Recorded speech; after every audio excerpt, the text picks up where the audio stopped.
Hello and welcome. This is your GM in the Great Barrier broadcasting from the center of your entertainment galaxy.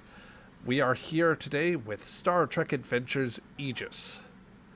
This is our 22nd century game set during the prequel events of the Enterprise series, and today we are on the second episode of our second season, A Land More Solitary, Part 1. We will go ahead and get things started. So, Captain, if you would care to start with today's log. Captain's Log, Mako Colonel Lillian Sharp, February 16th, 2155. It has finally happened. It has finally happened. I had planned this mission for well over a year, mapped out every stop, every resupply, every path that I know we can travel safely. Now that it's here, I don't know whether to be elated or anxious. Okay, I'm back.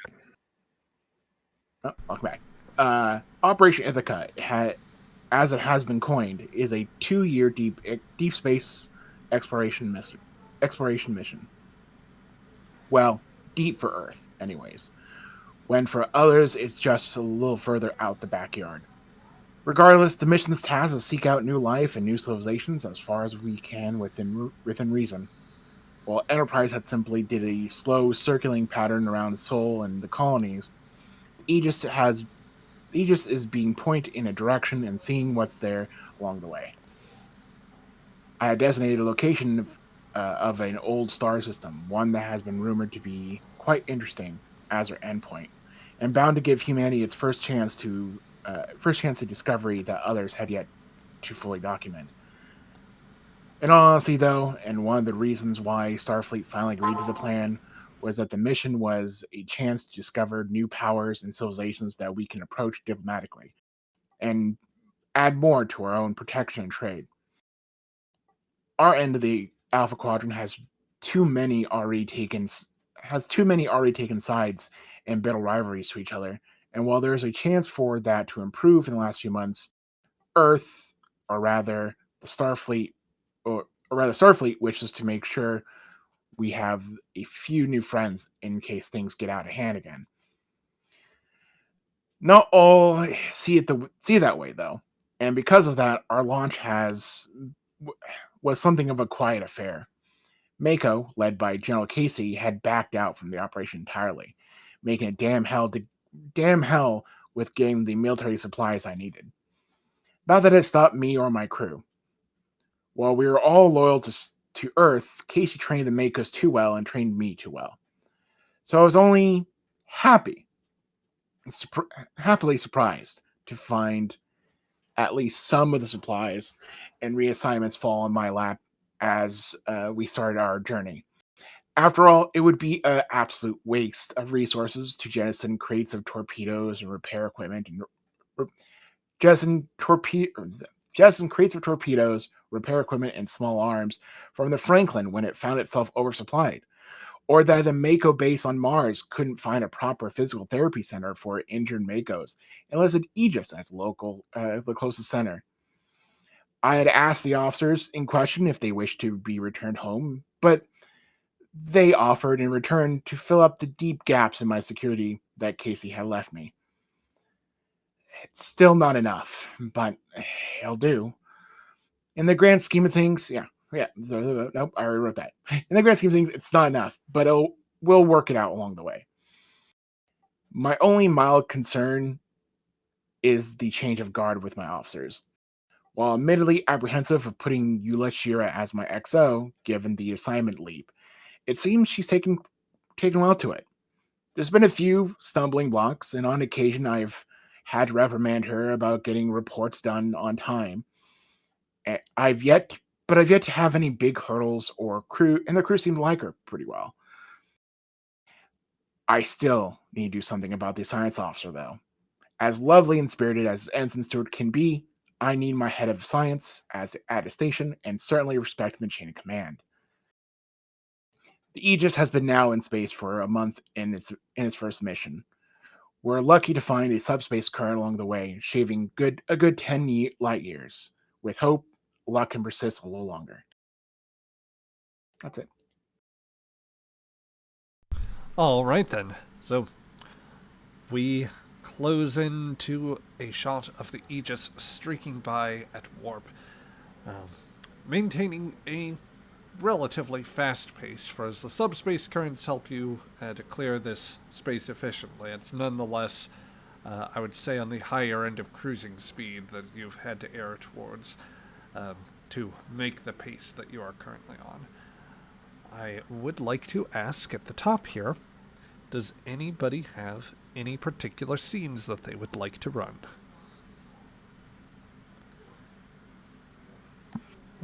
I don't. I'm good. All right. I think just think about some shots in engineering. The fact that we'd be more like a sailing team by what you're describing, because we're reacting to these subspace. We're using a current, which when you're sailing, that's quite an active activity. So I could kind of see a lot of busyness happening in engineering, but it doesn't require a scene. Okay. We can take a brief snippet there if you would like. The engineering crew's just singing Wellerman. Yep. Our That's right. If you want to, go for it. Oh, well, we'll say for our purposes, just the briefest shot of life below the main deck. So we do have a snippet in engineering where Romanov, you are currently managing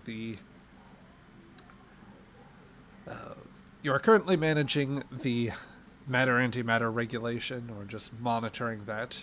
Obviously, keeping those containment fields stable are important, and it's just one of those points of diagnostic.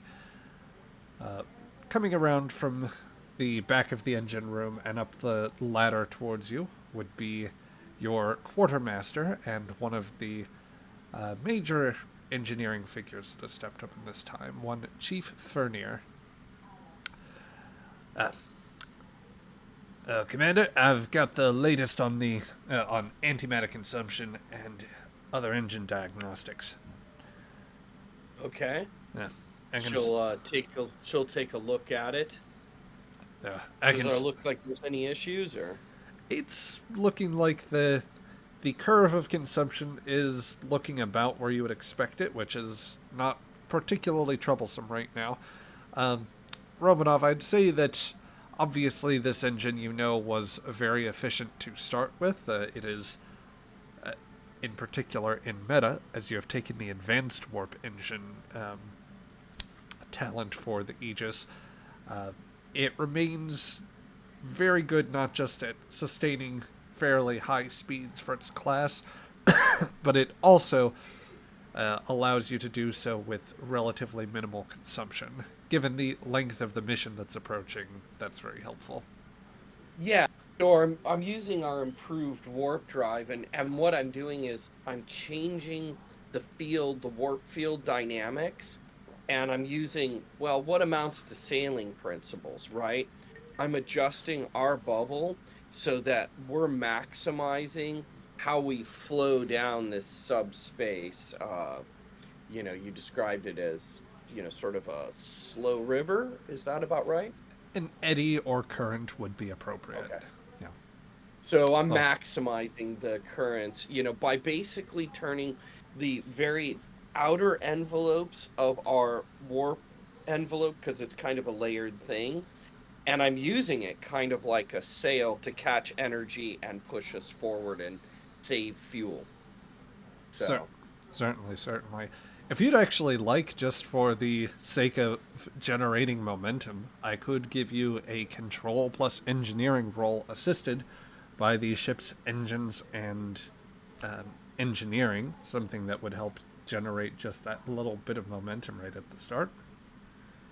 I'm sure they won't mind if I do that. I don't think anybody's going to object. Well, I will call this difficulty 1 because it is routine work for you, Romanov.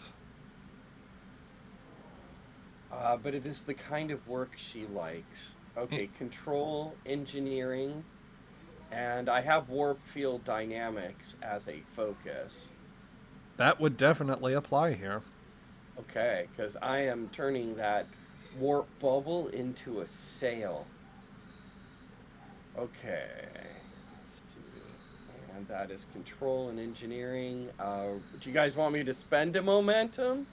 I don't not. think we have momentum right We now. don't have any momentum Oh, we have currently. none. Okay, Yeah. that's right. This is your chance to generate momentum for us. Are you guys sure you want me to do this? Because there could be complications. I'll Eh, go for it. for it. Either Go we get for it. momentum or Zyke gets threat. Either way, it's fun. Okay, there we go. All right. And we have one success and one complication right at the start. Oh, well, there you guys Ba-ba-ba. got it. I Okay. have this brutal, and Peter doesn't know, I have a brutal pool for this stuff. Yep. All right. Well, Romanov, you've rolled the first complication of the session and the season for that matter. Oh, wow. Yeah. Yay. Romanov doing work, everybody. So you fell on the sword so that everyone else wouldn't have to. You will receive your reward after the session. Yes. Yeah.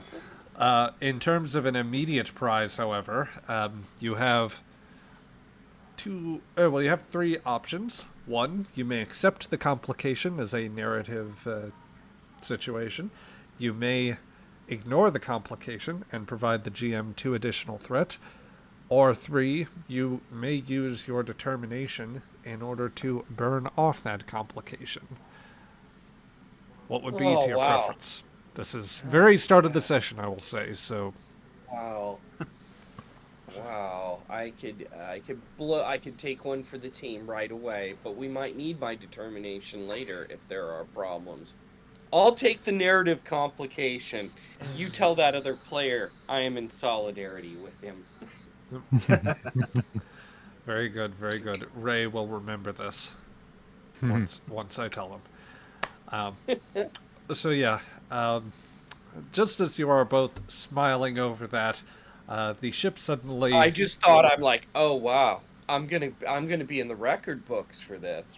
Yeah, I'm about to eat a crap sandwich here. Yep. Only for the egotistical. Said sandwich pops fresh out of the microwave that is in the warp engine. Wait, there isn't supposed to be a microwave in the warp engine. What's that sound it's making then? The ship begins to steadily rattle as you realize that the adjustments you've been making to the field are actually starting to grate against it. You are both losing speed and seeing higher power consumption. Oh god. The warp bubble is now unstable. Oh man. Can I make a roll to try to pull the bubble in tighter? Pull the bubble in. Suck in. Drop out of warp. Oh, you can terminate the warp field if you so wish. I'll call that a daring plus engineering roll, assisted by, let's call it the ship's engine. I'll give you engines and con. Okay, as I'm prepping it, I'm just gonna call up to the captain, right up to her spot. Let me ask, Captain, would you prefer to be going over star charts, or would you like to be on the bridge right now? Because you do have a new at the exo. moment we're smooth sailing. I'm going over smooth sailing. I have a good Oh good yeah, exo. that smooth sailing just went out the door. So yeah, she's listening. She's reading the star charts and making adjustments to the shortcut we found. Yep. So I'm hitting a priority call wherever she is punching through with emergency. I'm engineering emergency. okay, so let's. Every single red light. Oh god, the captain is just over the star charts, the spirit of adventure in her eyes, then the ship just rumbles and there's an emergency sound. Yeah, let me. Not even a day. Let's take this up to the bridge for a moment. I'm just juggling around some characters right now, and let's see. Let's put Shira. Let's put you at the con for this first day as. Yay. I have the con. Yep, and She's getting the call. Of all the things I forgot to do, I did not clear out the bridge of legacy characters. Mm-hmm. So, let's... Eject How them could into you? space. It's Fire them through the torpedo bay. Oh, that does remind me of a Simpsons episode. One that I... Don't fire the torpedoes! Fire the Fire the torpedoes! The part about it I enjoy even more, and that we very nearly referenced in a different one-shot series done with the Broken Sword crew, plus special guest star Panda, was the "It's my first day" joke, whilst Yeah. facing down a fleet of multiversal foes. I Let's almost pulled the trigger. I almost did it. What do you have to say for yourself, Patak? It's my first day. Ah, ah, ah, ah, ah, ah. Ah, ah, ah. The fun fact, I very nearly put a Star Destroyer in there just for the japes. Let's see. Okay, so up on the bridge, Chief Justice is grabbing a hold of the helm as he tries to stable it out, cursing a little under his breath as the deck begins to rock a little bit, Shira. Helm, what's going on? I don't know, we were smooth sailing on the current a little ways earlier, Captain, but some reason, I don't know, I guess what bubble geometry is causing a bit of an issue. He straightens his glasses a little bit and starts trying to input some parts into the con. At this point, Crichton will hear buzzing in his earpiece. Sir, priority line from engineering.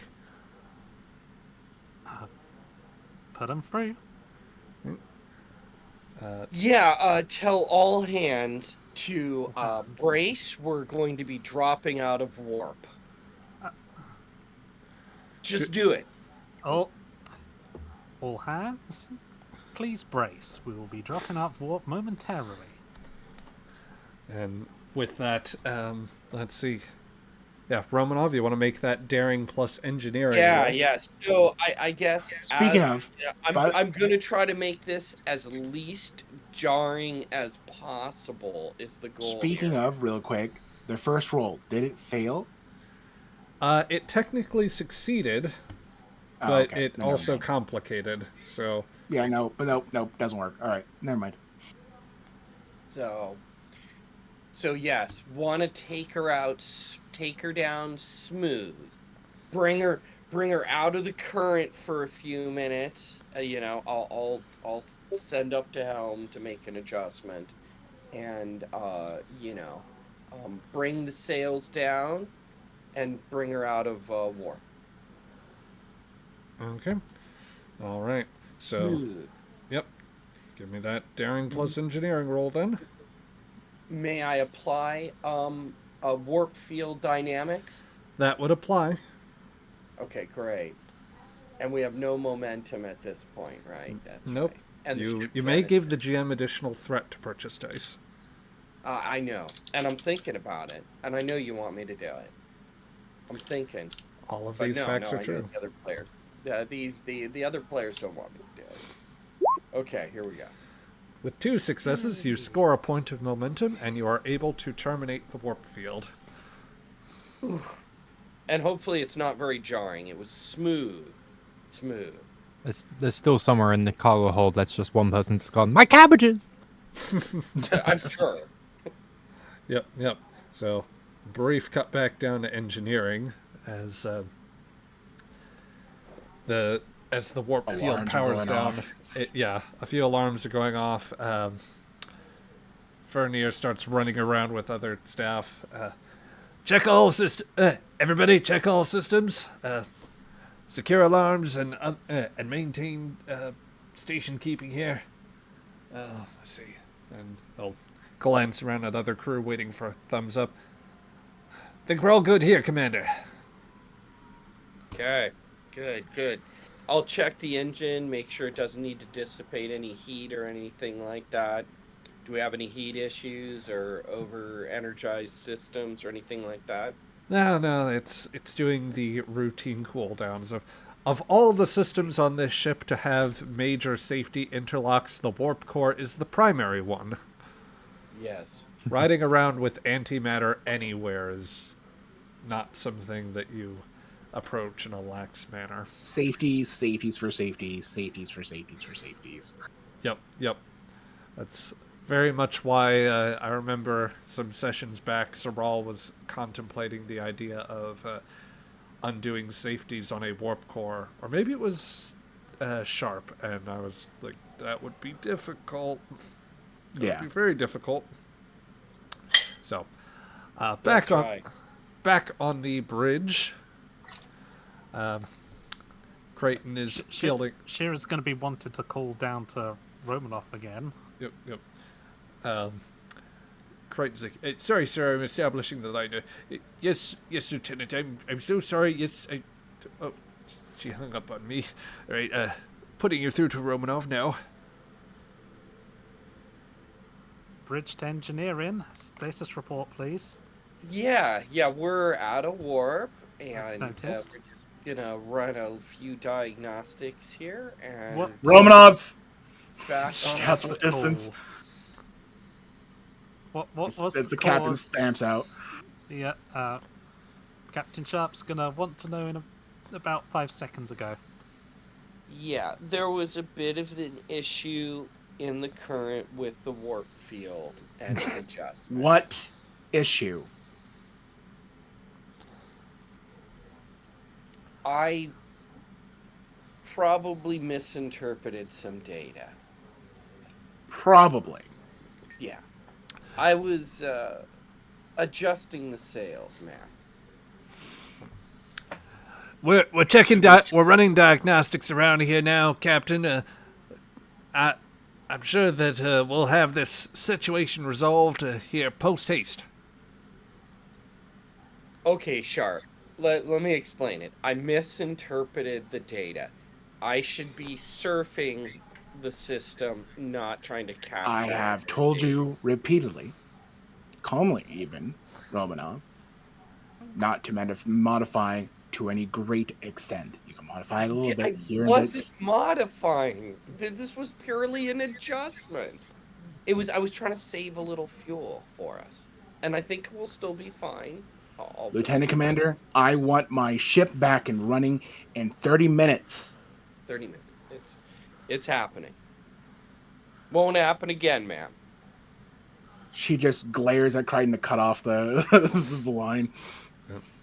Also, welcome the Author 13. I don't know that we'll be treated to the musical stylings of Brian and Come Sail Away, but if you're lucky. That is the appropriate thing, so. Yep. Can I get this beast back up and operational and on its way there? We'll let you handle that. First, we have a couple more things to resolve on the bridge. Yeah, the captain just was storming towards the communication desk, but then now that's over, she just straightens her uniform, looks grumpy, looks over to her second. Anything else I should be aware about, Commander? Nothing I'm aware of. Right at that moment, the door opens to, I'd say, to a youngish woman, a lieutenant with the blue science division stripes, coming out of the turbolift. Hair pulled back, mostly in a ponytail, and eyes somewhat piercing. She has her default face is one of condescension and very slight disbelief. And as all of you know, there is a sharpness to match the gaze beneath that. So, quick question. Are we going to... I see we've stopped. Does that mean we're actually going to get to look at anything today? Miss Melnick, she sighs. You've been allowed plenty of times to scan along the way. Yes. There are plenty of things to see. Yes, Captain, and with all due respect, we've not really stopped to analyze anything further that might be interesting to follow up on. I see. So, Well, perhaps you can give such meaningful responses at your desk, Lieutenant. She says as she gestures to the where Stewart is. yeah. Steward, who in this position is, in essence, caught between the captain and Lieutenant Mielnik, is, Dive out the way, Stuart. yep. I can just see. Take cover. I can just see preemptively she has stepped out of the desk and is just beating a retreat as quickly as she can. Oh yeah, 100%. Beam me out, Scotty. She will pull down on the uniform a little bit, less to pull out any wrinkles and more something that would communicate just a general ill feel to it. All right, well, see if maybe we happen to land next to any part in the infinitesimal volume of space that has anything interesting in it. I am sure a profound mind as yours can find something. And if not, you have plenty of data already. As we said, we have a half an hour to wait. She kind of like, she is pretty much glowering at Melnick politely in a sort of captain-like manner that's tolerated for an officer, but then just kind of her mean gaze, just flicks over to Shira. Make sure it's a half hour. Half hour? You got it. And for the rest of you who've not had the opportunity to meet one Lieutenant Alina Al Melnyuk, this would be the Aegis's new Chief Science Officer.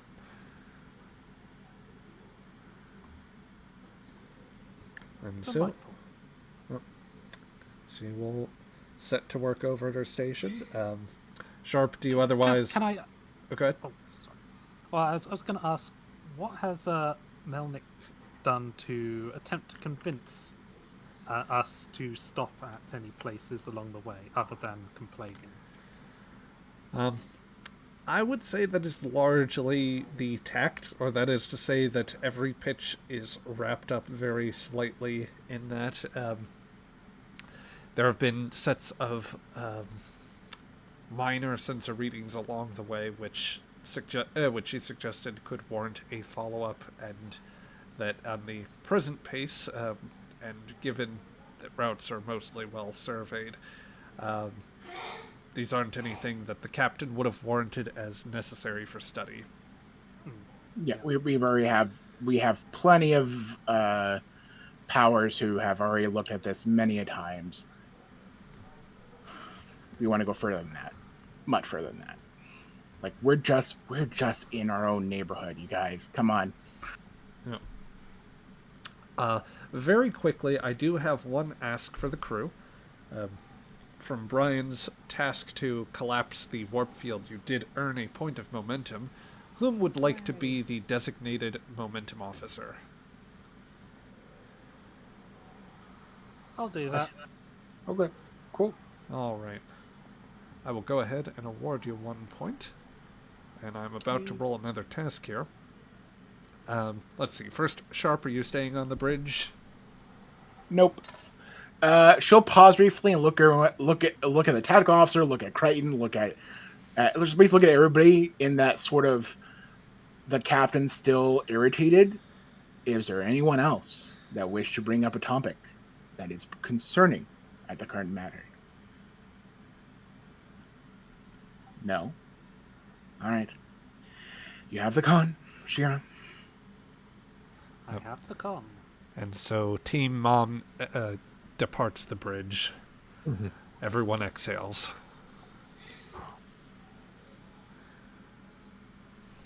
Well, stop for a half hour to conduct analysis.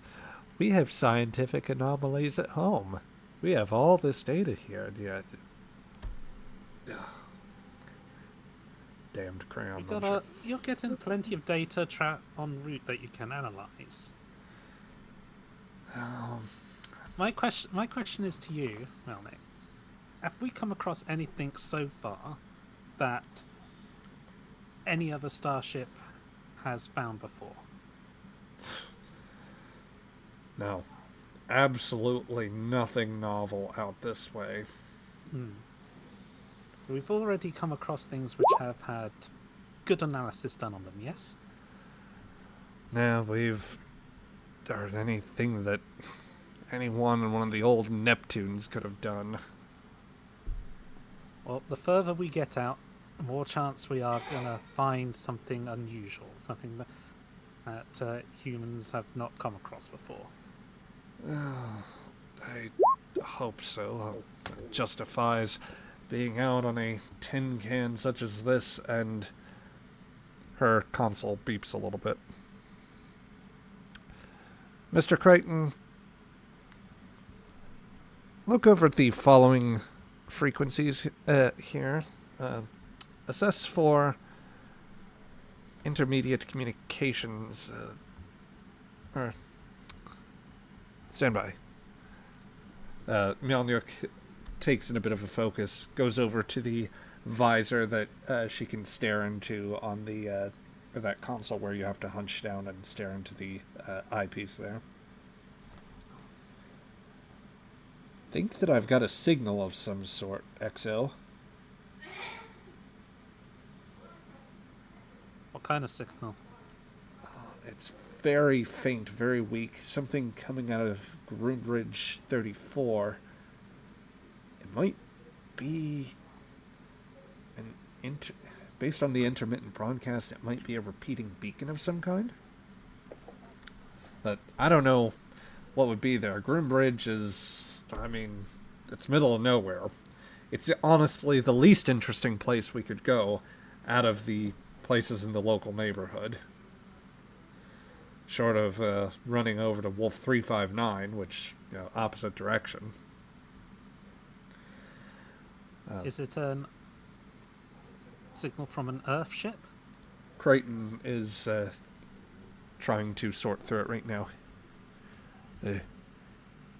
Why, sir, I think that it is. I'm picking up a beacon on a very low frequency. I think it is a civilian Earth distress beacon. Yes, United Earth coded. Okay, very well. I Do we know of any civilian ships that have gone missing in the area? Crichton looks over a panel. I don't see any on record, but I'm attempting to cross-reference the codes here. Well, that doesn't seem right. Sir, if I'm reading this right, I think this code is being broadcast by by an old Earth civilian starship, the Ada Blackjack. When did they go missing? About 2 years ago. Yes. Yep.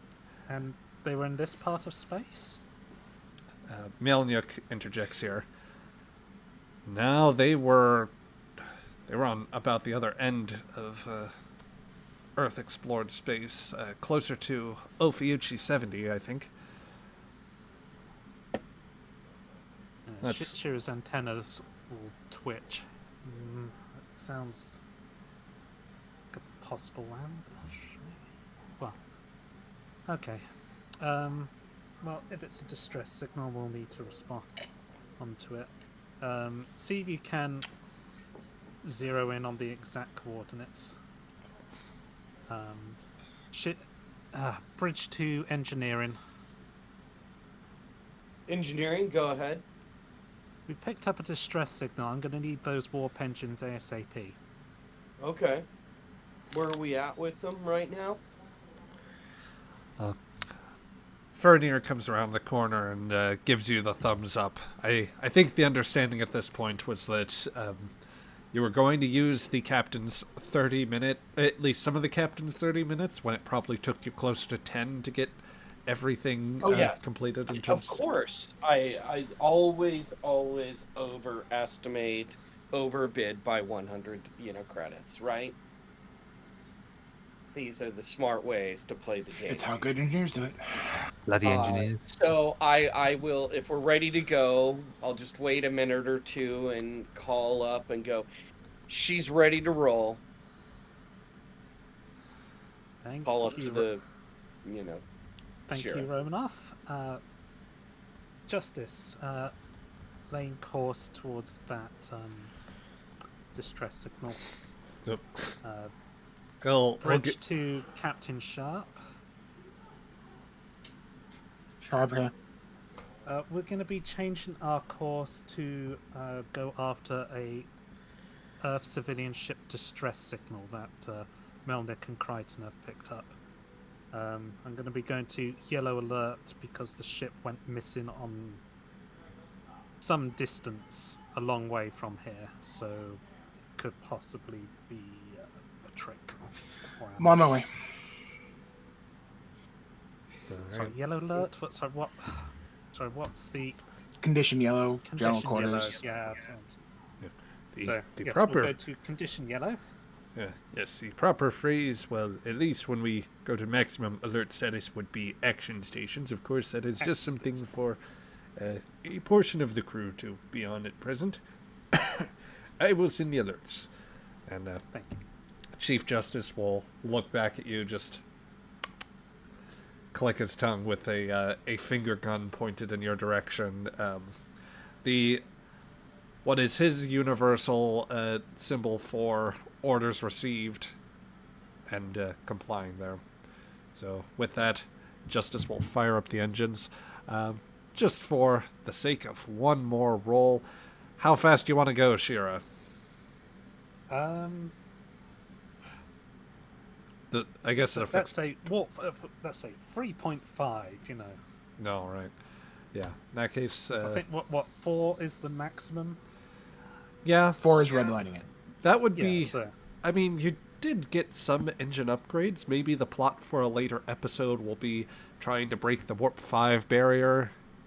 You know, once you strap sufficient duct tape to the nacelles. Yeah. Put a really We- big we cone probably- in front of the ship just to. We probably have the parts. We have an theoretically. improved warp drive now, Yep. right? Get out the crew That's and it. get them pushing from behind them. Yeah. Nobody needs to push.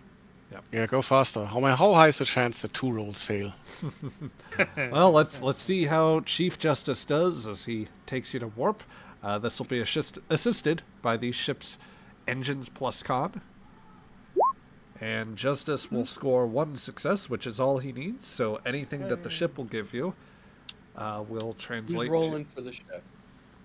Usually, Captain, you got that, or you want me to do it? I'm sorry. What was the roll? Sorry, I'm double checking some stuff really quick. Engines plus con. Whoever can grab the ship. I will grab that. Just an engineer hitting it with a mallet. Dung!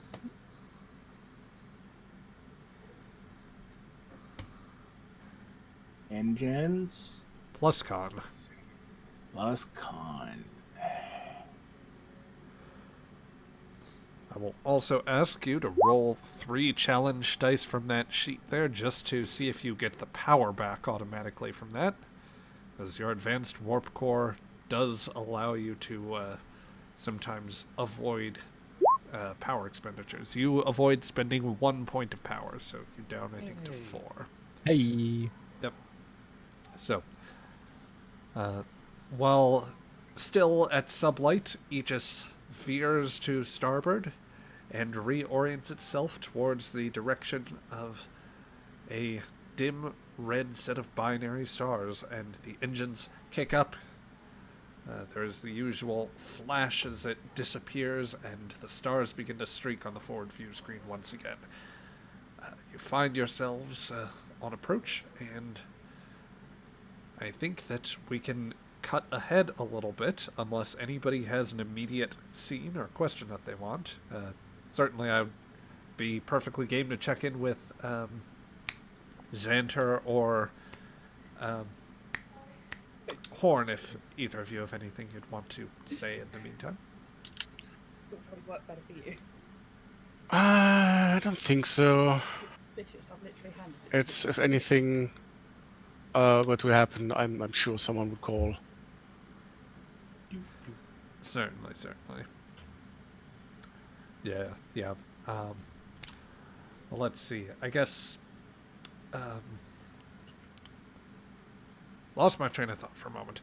Xander, anything that you would want to be doing right now, or any particular scenes you would want just before we advance the plot too far? I think he's more just settling in. This being his first time, more or less, on a human-controlled vessel, and interacting with the majority of humans for the first time, as most of his time was done with the Denobian Corps, and getting a feel for the sickbay. And then when the ship came out of warp, it's just like goes on alert for a minute and just like grabs some of the petri dishes that are like on some of the shelves to stop them from falling, just in case. Or like, Yes. The momentary perking up before everything goes back to normal. he then sort of looks around the sickbay, looks down the corridor. You know, it might not be the best design to put a photon torpedo bay right next to sickbay. One of the Human architecture. one of the Makos who is receiving physical therapy at present, or doing some sort of leg stretching exercises. Oh, I wish we had photon torpedoes on this ship. Yeah, we don't.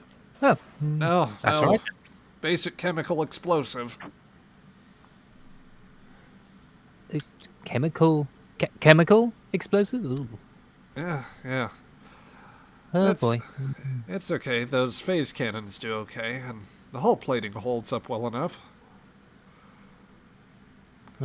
It did not occur to you this ship did not have shields. But wait, whole plate. Wait, the ship doesn't have.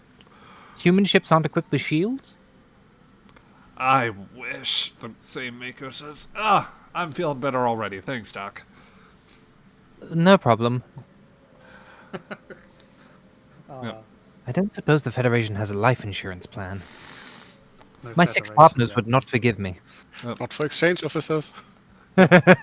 Lambeth is just busy doing something. He says, well, what's this Federation anyway? Oh, it's just some Denobian mentioned something about one that they should form. That you should form one, but silly idea. Yeah. Stuff. Xanter, you start getting a headache. Yeah. Ow, nosebleed. Oh. Anyway, so time will proceed for a little ways. As you approach the star system, I will say that Melnyuk has provided updates to the command staff. The signal from the Ada Blackjack is being detected around an outer rocky planet in the around Groombridge Alpha, basically, or the technical designation would be GX Andromedae. So specifically around the 6th planet, precise sensor readings are still coming through, but basically you'd have a chance in order to have everyone go to stations or such as you would want people present. Would I be correct to presume, Sharp, that by the time it gets to that point that you would be manning your station on the bridge? Yep. All right, we'll switch things And around. we are checking for radiological detection, for frickin' vague unknown signals in case they're Romulans. Frickin' yeah, we've had many people who fake distress calls. So There's one tactical officer that says Romulans like Crocker says Fairly Odd Parents. Yep. Yeah, So- go be Romulans! It certainly couldn't be bunnies. I mean, the last time we found a ship that had been missing for a while, it exploded. yeah, I mean, a few months later. Yeah, this counts as a few months later, I think, so... Yes. So, yeah, we... Is there any explodium on board? Oh, I certainly hope not. That could make the plot go crazy real fast. Hmm. So, The Aegis comes out of warp, approaching from the system edge, and the sensors have drawn you to this very this very shrouded, solid planet ahead of you, which we are zoomed in way too much there. Let's zoom out on that and just make sure that looks okay on stream. Sorry, everybody. I'm going to shrink down this image too, because I think part of the problem is that it is simply just a little big. But we can make that adjustment pretty easily. Just shrink that down a little bit and get this over here. Just bear with me, everybody. Okay. So there we are. The Aegis dropping out of warp and approaching the planet. Going off of the sensor scan, which I will say I awarded 2 momentum to Shira from that earlier. We'll say that for everybody on the bridge, Melnyuk is starting to provide more information as we get closer. I will follow up and ask, besides the captain and Shira being at their stations, would anyone else like to be on the bridge right now? Yeah, I think Horn would be on the bridge at this point. Yep. Yeah, certainly, given recent situations, the idea of finding a missing ship would be and, making sure to tend to, not quite broken arrows in this case, but missing starships that have a tendency to explode with fairly catastrophic consequences. That seems like a good idea. So let's move things back to the bridge then. As Aegis passes by the camera in front of this very icy planet. Well, no signs of any other sort of ambient emissions of any kind from around the planet. Near as I can tell, the signal appears to be genuine, but I'm still trying to locate the exact coordinates of the site here. I can at least verify it is on this planet, Captain. She looks over to Crichton.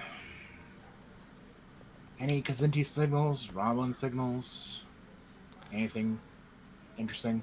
Well, sir, I still don't know what I'm looking for with these Romulan signals. The revelation of Romulans being a relatively recent thing for him. Yeah. Indeed. How briefed would you say, given that you had just brought this up to everybody a couple months back, how much would you have told them about what Sharp would supposedly know about the Romulans? Very, very loosely, just that they were once, from what she's heard, that they were once a ever-expanding empire, and very much militant and patriotic, though it seems now things have been different, given that they are possibly enslaved, from what we've seen. So things must have definitely gone awry somewhere, but regardless, whoever's controlling them, we'll just for the moment consider them just all Romulans until we know until we know better. Yep. In any case, Crichton, with what limited context you've provided him, says, well, I don't see anything like that. I don't see any sign of Khazinti, Klingons, Suliban, Tandarians, Vulcans, Andorians, Tellarites. I'm pretty sure it's just the one ship here. It's a very weak broadcast, sir, even at this relatively close distance. I'd say if we'd just passed by, we wouldn't have even picked it up. There's still plenty of ways a ship could hide from our sensors. So, especially when it comes to Khazinti. yeah, We still haven't figured out their stealth technology yet. Give me 5 minutes, Captain. I'm still getting up to speed on what you're doing with my sensor designs out here. Oh, let's see. I think that I've got a readout on the what appears to be a crash site, Captain. Mm-hmm. Do we have visual? Not through this cloud cover. Certainly not. It appears that there might be wreckage in the... I've detected some metallic alloy that would indicate wreckage on a part of the northern continent. In particular, it seems that they landed in a fair-sized valley area. It looks to be mostly intact as near as I can tell, but it's very hard to get through some of the cloud cover, even with the advanced state of our sensors. I would put this as a, by the Vulcan charts, a Carol class world. That would be Karil. Short for, or what will eventually become a Class K world, or icy, decidedly uninhabitable. Sounds like a good vacation spot. If you like a heavy carbon dioxide atmosphere with extreme high pressure and roughly negative 70 degrees centigrade. Yeah, most of that snow down there is dry ice. Oh, that Don't might go be thinking a bit about this chilly. vacation spot, Shira, she says with a smile. It might require a second layer. Maybe. With that type of pressure, you're going Said- to want... Says the Andorian. With that kind of pressure, we'd want environmental suits at the very least to send down a team to investigate that. So noted. Horn, what can you tell me about the Ada Blackjack? What can I tell him? The Well, captain. And I I just look at the data banks. you can stare What does the computer tell me? you can stare incredulously at him for asking you about having to read the short fiction the GM wrote. In the, You could. I was wondering if you read it or not. I read it. I did, but I'm terrible with names. You should know this by now. yep. It was one of the ships. It was one of the Yeah. Constellation ships. Yeah, you would remember that it was, or Horn would at least remember it was a part of the civilian science project, Project Constellation. It was indeed the last of their operational ships. If you want me to fill in things, then I can always have Crichton dispense some info, or Melnyuk. Yeah, no, I would tell him all information I have. Wasn't this in the... I can't find the It's document in, right now. it's Memory in Memory Alpha. Alpha. Oh, Yeah. Memory Alpha. Which I- we're talking I- about our subserver, not the actual webpage for the audience. Yes. This was an original thing that I wrote and shared with them, and I may drop in socials or even my own Discord for people that want more context. Which, as a reminder, if you feel like bringing your ship through the barrier, you can come and see us where we have our own nice community here. Still suspicious of the one called Erebus. Yeah, Crichton will at least volunteer, or well, rather, Melnyuk will volunteer a little bit of information.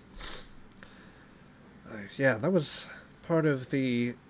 It was part of the civilian drive by one of the civilian exploratory projects, the one sponsored by the Global Stellar Cartographical Center.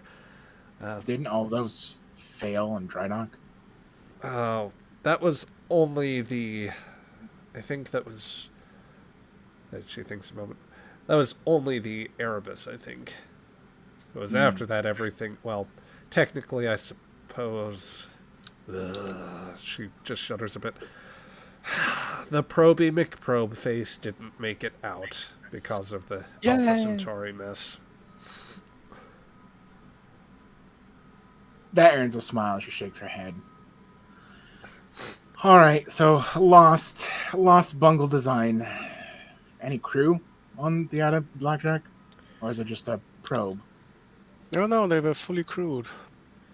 Yeah, I believe that they had between 6 to 10 crew on those Starliner craft class vessels, older ships, but they were, they were suited to their task. It was, if memory serves, they set off in different directions on sort of small expeditions of their own, and they would operate as, obviously exploratory vessels in their own right, but they would also coordinate with a specialized constellation of warp-capable sensor probes, allowing them to cast a broader net, as it were. Wait, aren't those designs the circular ones, the ones I'm trying to mimic the Vulcan ships? Yes. Right. Yes. The Colepteric warp drive system, long since abandoned by Starfleet, erring more towards upgrades on the warp missile design. She nods. Well, given that's a space-based design, I doubt it very much survived, or much of it survived on the ground. Any concerns about antimatter leakage or any other radiations we got to be concerned about on the surface, or we still have no real sensors on the crash site itself? I don't want to drop my away team on toxic terrain. Melnyuk rechecks her systems. If there'd been something, if there'd been any radiological leakage, then I would have picked it up sooner. And if antimatter were a problem, then we wouldn't have found. We wouldn't have found a ship. We'd have found a crater, and we probably wouldn't have looked because that crater would have destroyed the comm beacon. Right. Logic. She just she gives a nod, Bill just grimace. All right. I'm glad you volunteered, science officer. Wait, it's negative 70 degrees Horn. down there. And then she just ignores. Horn, Crichton, and Shira. You're on to looking to the crash site. That should be interesting. Thought Bubble, don't you want your engineer down there, even though you're aggravated with her? Or perhaps maybe a medical officer? Yeah. Officer. And she'll just say, and grab a medical officer and pull Romanov. She still will have a talk. Let her know I'll have a talk with her when she gets back. She says, glowering at Shira. I'll let her know. I'll give her that wonderful news. Okay, She just motions the hand, go on. Above board, let's sort out the away team list here just to make sure. So Yep, it's going to be Shira, Horn, more likely Xantar. Basically everybody but me. I was about to say, yeah. And Crichton. Copy that. Yeah. Melnyuk, for her part, will say, Captain, are you... we have other better planetary specialists for something like this. And this is just investigating a broken hulk of a starship. Surely, if you want a better track... Let me hold you there, Miss Melnick. Are you telling me, to the rest of this crew, that potentially rescuing lost crewmen of a stranded ship is somehow less valuable than your attentions of other anomalies? More, Captain, I'm saying that I might be better suited at the science console. The one that you have often given Miss Stewart to than anything else.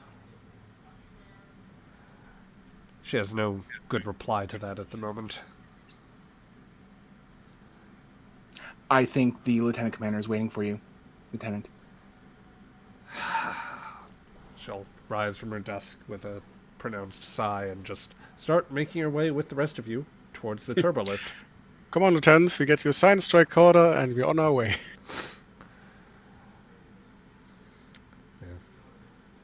just the light bit of cursing under her breath.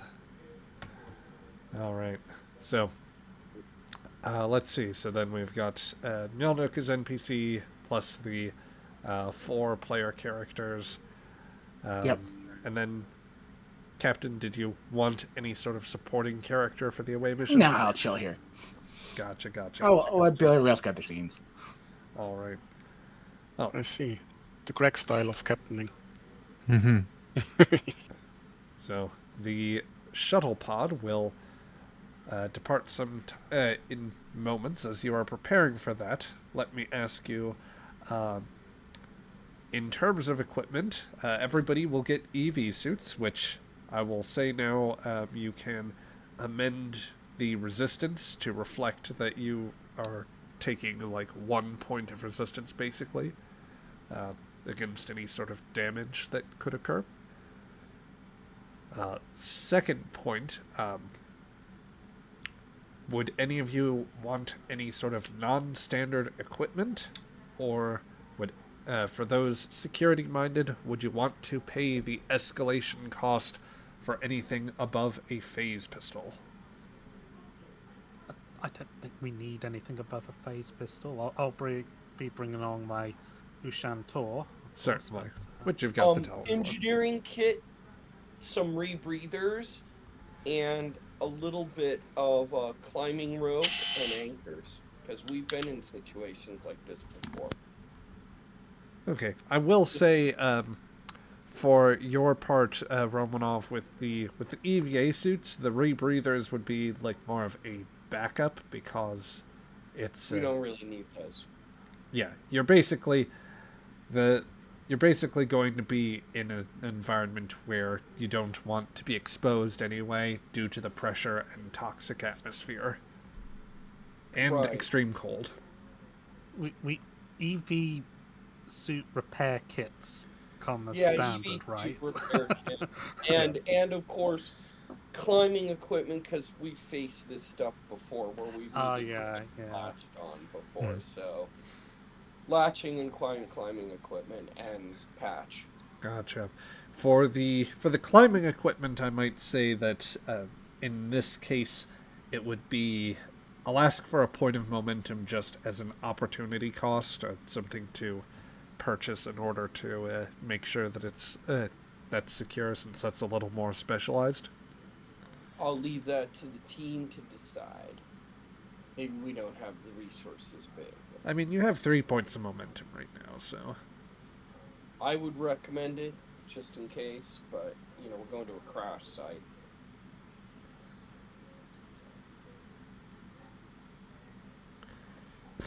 yeah. How's everybody else feeling about it?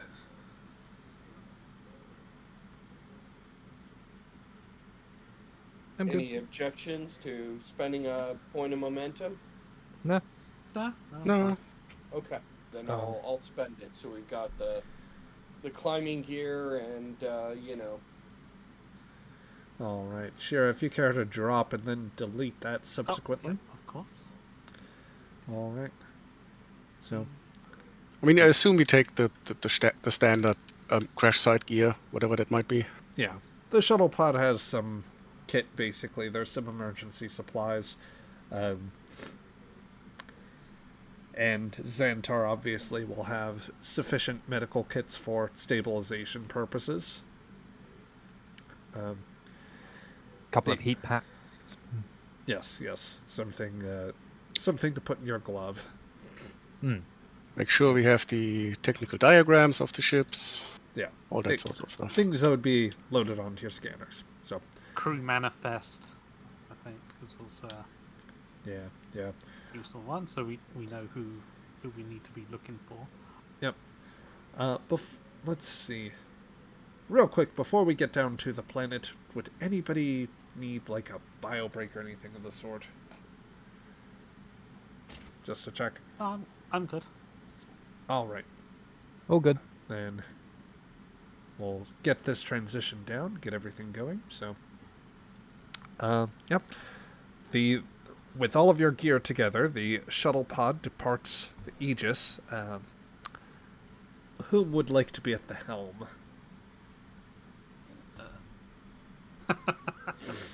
Pushes Craig in the way. No. It can't actually be Shira. Con of 2. Not a good idea. Has anyone got con 3? I'm surprised I got even 2. So I've been gone through this. I keep them running. I don't fly them. Hang on a minute. Yeah, con 1. You don't want me in the chair. No. Definitely Yeah, not. I got com 1. Yeah, no. Con 1, no. She wanted to be a pilot. They wouldn't let her. Probably for the best. I suppose Chief Justice can come along for this. He's just in the pod. Yeah, you can stay in the pod. Yeah. he is just the upper body, just like welded to the pod. Yep. So, Even in death I serve. hey, back to my old job. So, yeah, Justice is going to take you into the cloud layer, orienting through the planet. It's a little bit of a bumpy ride. We'll see just how bumpy with the rolls here, but I will say, in particular for you, Xanter, I know that claustrophobia is not something that particularly troubles him, but it is noticeable that as It's packed... a cramped space with a lot of foreign activity going on in such a small space. It's like being in a plane. It's like when I was in a plane and I caught COVID from it. You know, that sort of situation. Yeah. Yep. Although it is helped by the fact that you are in a EV suit. As a matter of fact, you could go ahead and put on your helmet and switch to your own atmosphere if you so wished. Oh, well, he's already done that. Like, Yep. he's like, Yep. So, let's see. At 2 successes for Justice, I'm going to say the ride has a few bumps here and there, but he's mostly able to correct and get you through the atmosphere without Fair. too much of an issue.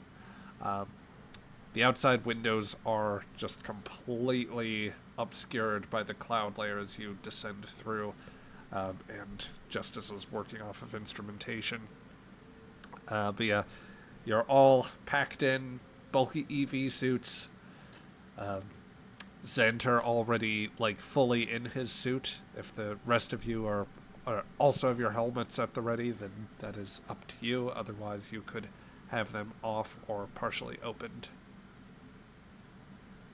So, any banter on the way down?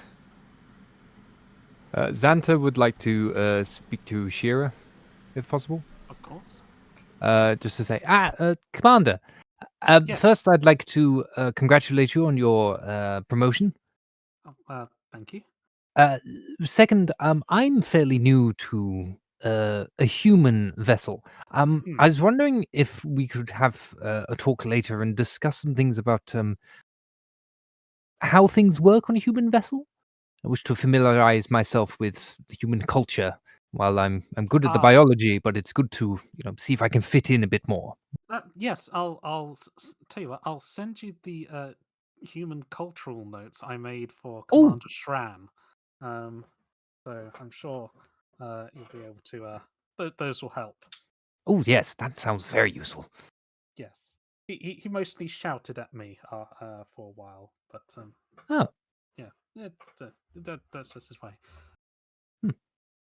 I think that's actually Commander Shran being grateful. Well, so far, Dr. Lambert's been most accommodating, but yes, any notes that you can get, that I might get, will be most helpful. Thank you. Yes. Although I can already tell it's going to be quite the experience. It is. Forgive me, Commander, but a ship with no shields? Is an interesting experience. Clearly. And chemical warheads on torpedoes. Adds to just another level of interesting. And phaser cannon? Phase cannons. Phase cannons. They are cutting edge technology for humans. Right. I thought the Vulcans found them. we'll just leave the Vulcans out of this discussion. Actually, that explains a lot more. The Vulcans found them. Yep, never mind. It's like, but the Vulcans found them. Ah, the Vulcans found them. As Chief Justice will give a quick shout back to the two of you as he's overhearing some of this. Hey, held up well enough when the Kzinti tried to nuke us. They did, yes. The polarized hull plating did its job. The ship got nuked? Just a bit. Oh dear. We won the fight. We threw a Tellarite freighter at them, and they backed off. That does track for Tellarites.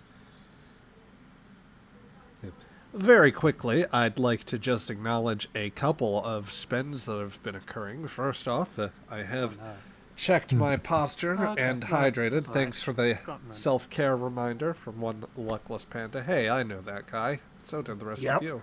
I really surprising. He shows up all the time. Yep. Meanwhile, we have our first strike from the crew of the Broken Sword, or the crew of the Yon, from our Broken Sword campaign, airing Tuesdays at 7:30 p.m. Eastern Standard Time, here on twitch.tv/GM in the Great Barrier. They have provided you a point of momentum. Thanks, Joe. Hey! Thank you. Yes. A most honorable Spend choice. it wisely. We're gonna need it. Yep. So the cloud cover ahead of you starts giving way, and before you, yes, cheers with his blood wine. Very good. Before you opens up a vast range of snow-covered mountains and just a veritable, constant layer as far as one can see of, snowflakes coming down through the visor, streaking past you almost as if you were still in space at warp, seeing stars move by, for the shuttle pod is obviously still moving at quite considerable speeds. Making a pass through the valley, you see signs of what appears to be a quite considerable crash site. The outer rings strewn about the environment, and the central pod of the Starliner seemingly down, concentrated in an area. I'd say that of the Starliner, there is, of course, the rings are somewhat scattered about. The other components, specifically the if one envisions the Starliner as having, say, a very large, kind of bulbous center and a long neck that extends out into what would be the command section, that neck has been split a bit, and it's a ways from the command center. The bridge equivalent is some ways off from the rest of the core. The bit that you are seeing there is what is exposed of the, sort of central bulbous component there. Basically the interior bits of the star drive and all that. A lot of crew habitation and such things. So, Justice will circle around for a little bit, trying to find an optimal landing site for you. Says, and based on what I'm getting off these navigational sensors, it looks as though there is a lot of ice below. It is pretty stable, so we should be able to set down without any major risk of collapse or anything of the sort. Good job. Take us down. Will do, Commander. While we are approaching a landing zone, does it look like either the command module or the other big module is largely intact, or is everything just split open, broken? I would say that there are some bits of hull that have kind of been rended or peeled back in some fashion from the crash landing. There's definitely some scarring to it, but from what Melnyuk is indicating, it looks as though there are intact, sealed portions of the hull. Just from, like, the most superficial of scans.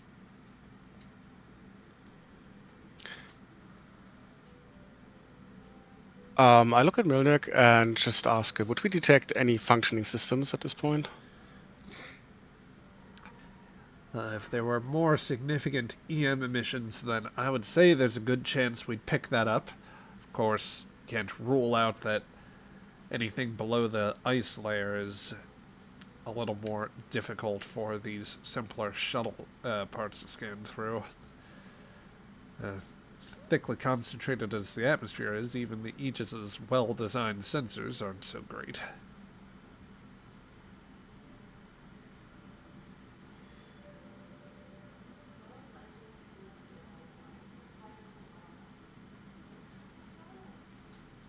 But let me take a look for you, though. Or at least more for my own curiosity, if nothing else. She will give that a quick scan.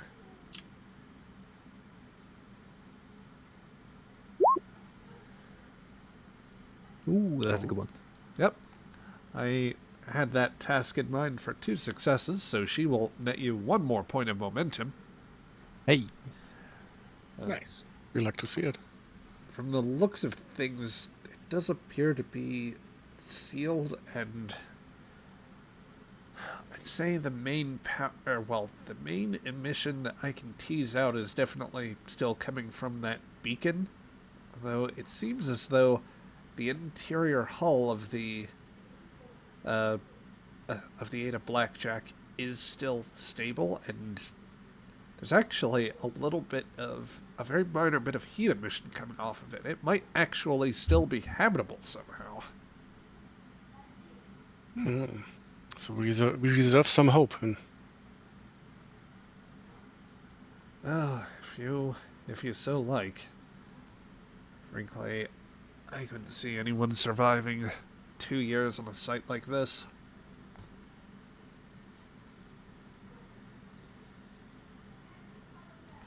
So let's see. We'll say here that Justice sets down the shuttle pod and finds a place to land with a decently good view. I'd say that you are sort of landed next to the severed neck of the ship, so you can, in one direction, we'll say roughly, we'll call it an east-west sort of divide, so if you go to the east, then you would be facing away from this shot, and that would take you to the bridge section, basically. Or you can go west, facing towards where the camera is looking, and get a glance into the interior of the ship. Just making sure that I've got the away team out here, and let's make all of you visible here. I said visible. Wait. Deactivate cloaking device. That's what we need to do. There we go. So, all of you are in the shuttle pod. EV suits at the ready. Justice says, well, we can either have everyone come in through the... we can either have everyone come out through the hatch 2 at a time, or I can pull in the atmosphere, allow some of the native stuff to make it in, and pressurize the shuttle pod appropriately, so that we won't have too much shock going out there. Just let me know whatever works best. I think we should keep the shuttle pod pressurized for now. So we'll go out 2 at a time. Gotcha. Mjolnir says, well, since I guess this is your mission here, Commander, what are you going to have us do here? Well, myself and you will go out first, and then it'll be Ronoff and Horn, then Xantar last. Very good, Commander.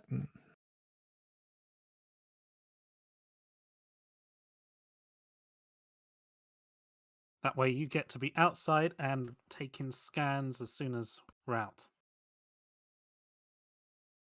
Very good, sir. Yeah. Come here, Nick. Let's go.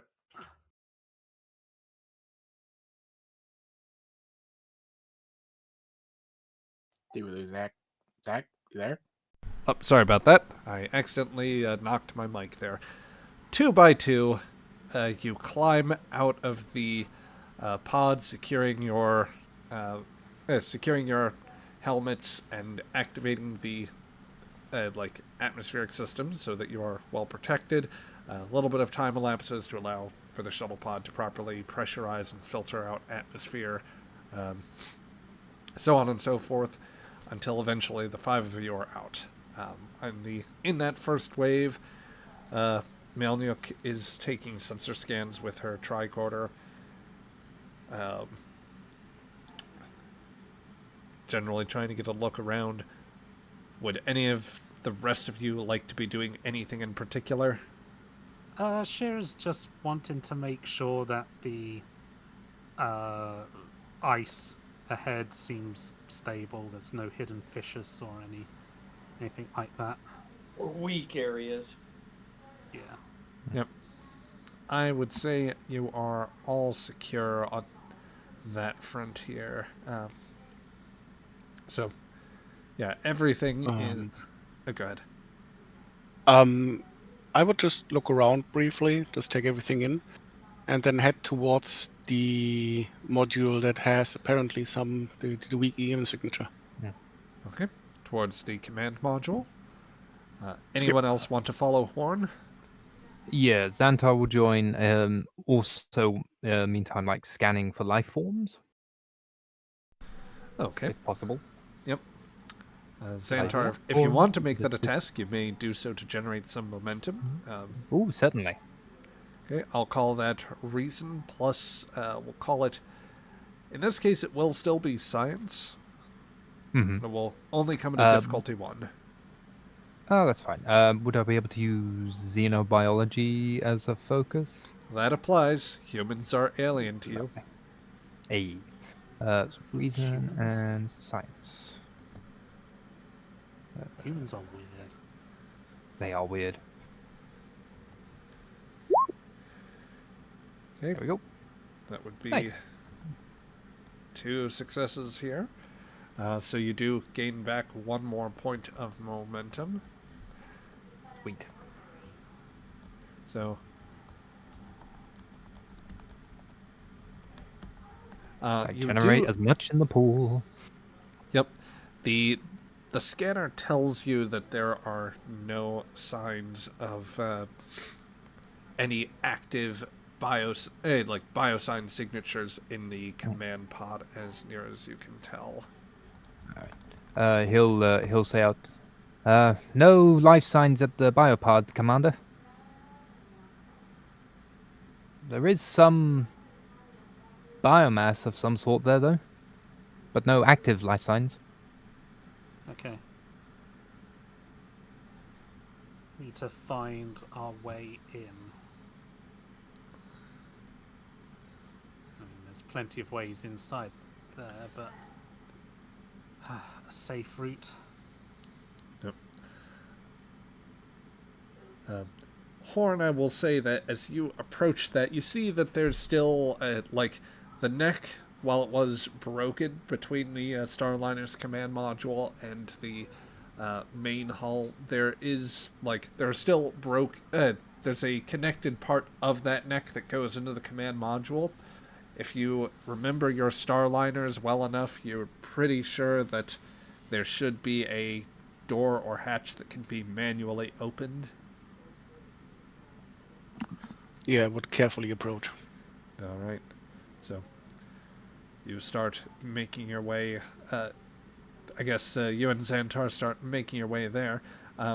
Shira, are you or any of the rest of the crew set up to... are you trying to go towards the other section, or are you staying out here? Are you headed towards the command module? How would you like to play it with the rest of the away team? Probably keep the away team together at this stage. All right.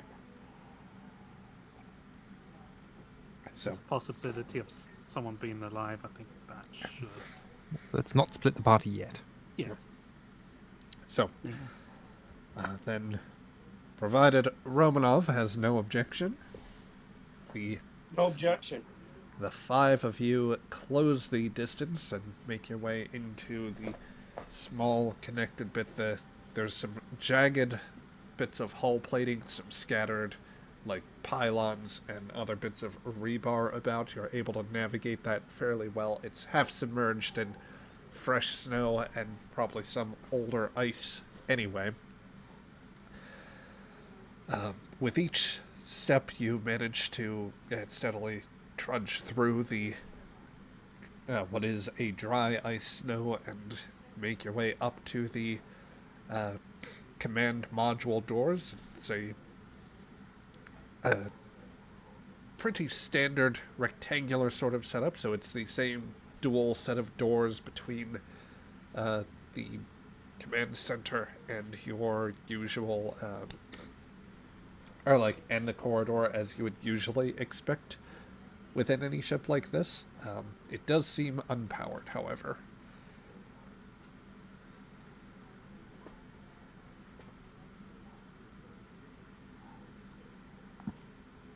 How reliable are the life sign readings? Asking Xanta directly. Like I said, sir, fairly reliable. No active life signs, as far as I see. The only thing I'm picking up is some biomass. So, I think I can take a guess at what that might be.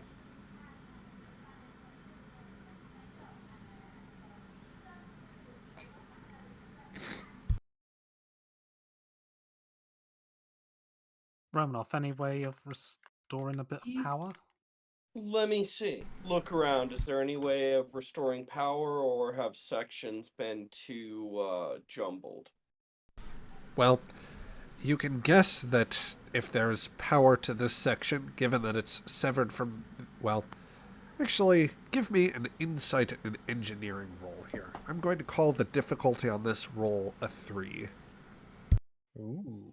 Reminder, you do have momentum. Yeah, and I'll spend 1 on that.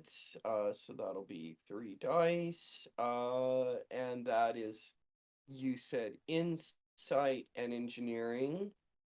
And can I apply reverse engineering as a focus as I'm looking at it and in my mind, making connections and figuring things out based on their structure and position? I think I would give that to you. Thumb. Okay. I'm rolling then. And I've spent 1 momentum. Okie dokie. Cool. And it should show there. See, it should go through the system. Hasn't shown up just yet. Stand by for That's technical really difficulties. Oh. Okay, Will I be. will Roll give 20 it a will show it at some point in the next day or two. Yeah. Roll 20 will show it at some point in the next day or two. It's the I'm gonna cold. click it It's the again. cold that Yeah. has clearly slowed Roll 20 down. Even just implied cold. Yep. That's right. We're doing realism here. Hey! There we go. Okay. Data packets did not make it. They finally arrived. There we go. Okay. Okay, and that looks like it was done correctly. So Yep. Now, Okay. refresh my memory. Do you have cautious engineering? I Ooh. believe I do. Let me look right on my sheet there. I'm pretty sure I'm a cautious engineer. I only play... Yes, I do. Whenever you're attempting you may buy 1 or more D20s. By spending momentum, you may re-roll a single D20. So you have the option to re-roll that 0 if you would like. Okay, let's see. I'm just gonna put a / roll, and then just 1d20, right? And there we go, 14. I don't Which- believe that That tends succeeds. to. I think That's it one does success. because it was Yeah, Yeah. Oh, yeah, you're Yeah. right. No, 9 14. just engineering. barely. It was success. Yep. Okay. Well done. Just made it. Romanov, you realize that while the neck is somewhat snapped, there are some connected bits of. There appear to be some connections that have been very just loosely preserved. Your initial thinking had been that there might be a secondary, there might be some reserve battery that was going here, and thus supplying the ship, or rather the beacon, the power. But you realize, looking through, like, glancing through we'll say that, between a look at the tricorder, recalling what you can of a Starliner, and, like, maybe pulling open some of the little gantry bits, you can figure out there might actually be an active power source somewhere in this hulk of a ship that's somehow still connecting it, and that some power is feeding off into the emergency beacon. You might be able So to... she sticks her half of her body up into, probably the wall or whatever, and she's flashing her light around, and then she just kind of peers out and goes, "There may be some power flowing around here. There may even be one power source still on." So- Interesting. It's survived for so long. So what you're saying is Yep. we can actually use that to get inside here? We could turn on some power, and it might be able to assist us. Yes. And get to it. I mean, in Okay. case anything is still alive in there, if you open the door, it will be dead. Right. Exactly. Interesting point. Yes. Are we like close to the door? Yes, you are. Hatch? You are like right in front of the door, basically. Any way we can. I'll just tell if knock. it's- Yeah. Ooh. Like a very deliberate. This is not metal creaking. This is not stones falling or something. It's like doom, doom, doom, doom. Hello. Dun dun dun dun dun. Just on the off chance that the lifestyle readings may be faulty or something. Yep. Well, there's no answer at the door. Can we tell if it's pressurized? Yeah. Can I tell if it's pressurized on the other side? Um, I could probably tell that Or is from general life support still running? Life Yeah. support does, based on what you're picking up from sensors, I'm going to say the pressure does appear to be, like, the room does appear to mostly be sealed. I think, ventilation probably would have allowed some of the local atmosphere to sweep in, so it is probably more pressure is equalized between the two sites. There are no signs of life or other power in there. This, frankly, just seems to be some inadvertent power that's bled into the beacon. Okay, pop it open. I'll not force a roll to basically engage the manual override and allow you to enter the cockpit. But Romanov and whomever else wants to help, because Melnyuk will not be helping with that. You find the command center of the Ada Blackjack. Dim from months, if not years, of disuse. Panels with condensation and that is long since frozen over all of the computer systems and forward windows. A few seats that have been tossed about and other panels blown out from what was undoubtedly a difficult crash sequence. There appears to be one chair ahead of you that is still standing and remains occupied. Occupied? It does appear to be occupied, yes. Xantar, could you scan the body, please? Yes, sir. Xantar will approach the chair and is it one of those like spinny chairs, like the classic scene of like spins the chair around for the body to like. It is indeed. I would guess that they're wearing a human Starfleet uniform. It equivalent to is. Starfleet. It is not actually a Starfleet uniform, though it is. It does appear to be some sort of pilot's outfit or uniform of a sort. It doesn't bear the same insignias or the same jumpsuit style. If anything, there's something slightly cleaner to it. It's more of a two-piece setup. And they're on the body of what appears to be a somewhat desiccated, elderly human male, based on your analysis. There is a brush of the dry ice that seems to have come in at some point over a shoulder patch saying Project Constellation on it. Is there a name tag on the uniform? There is indeed. The name tag on the bottom appear. Brush the ice off. Yeah, running it through the translation, it appears to correspond to L. Baldwin. That is the letter L, and then the surname Baldwin. He'll do a quick scan just to confirm. Obviously, human remains, male, everything that lists under the profile of Captain Langdon Baldwin.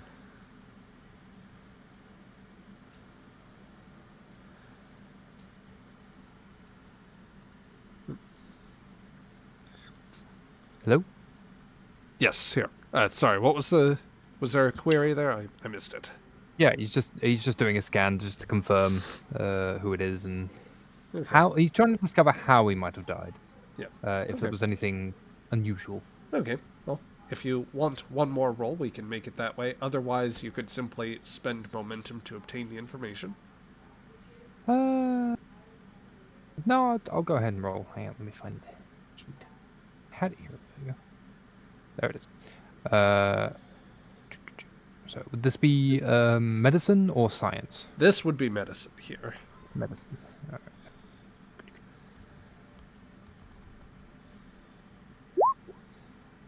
right. One success. All right. So, I'd say with that, it's pretty clear that despite strapping in this human, probably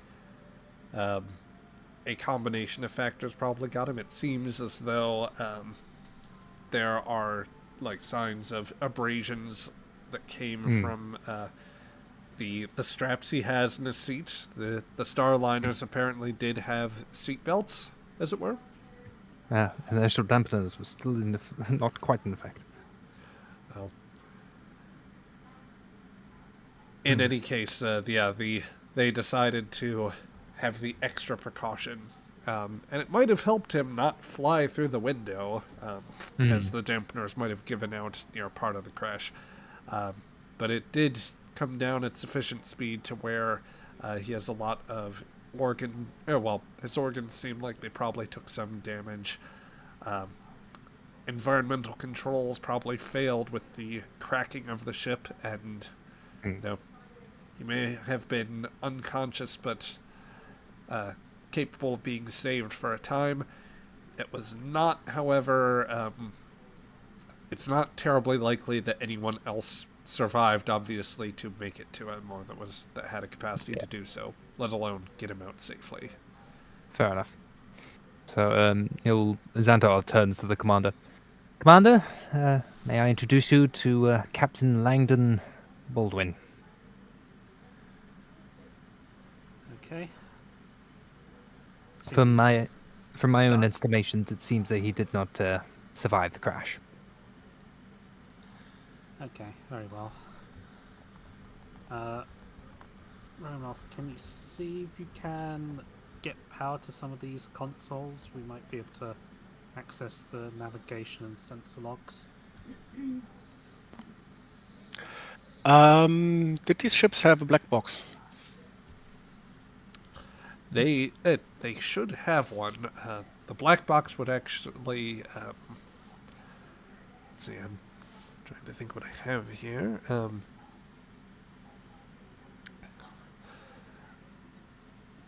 Yes, I have it as being closer to a.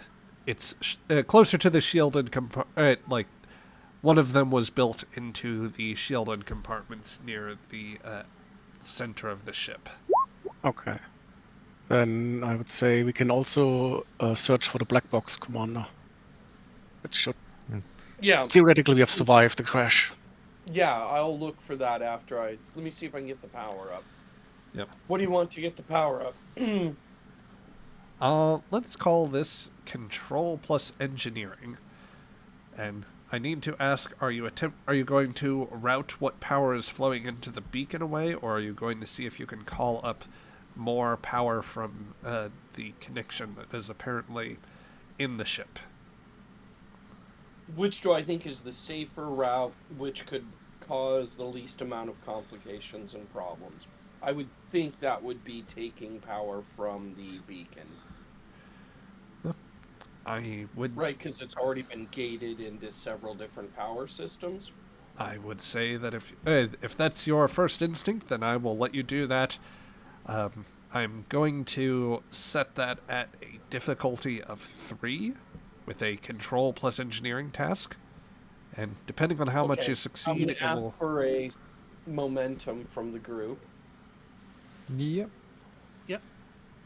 And I do have plasma power systems, and I have reverse engineering, so I know how to look at stuff from, the point of view. So, but I think electrical applies, right? I would say so, yes. Okay, so I'm rolling 3 dice, and I'm spending 1 momentum. Here it goes. What's the difficulty? Difficulty would max out at 3, but I will give you a little bit of information depending on how successes go from there. If you guys want me to spend more momentum, I will. We're at 4, so that would bring us down to 3. What do you guys want to do? This is a critical roll. I can hit it, probably. I think 3's okay. I mean, perhaps someone could assist if anyone's got a good engineering score. Yeah, anybody want to assist?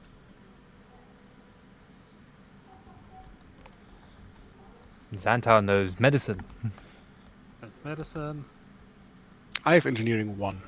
I was Okay, 1. I've got engineering 2, and so I could attempt to assist potentially. You'll be like my nurse.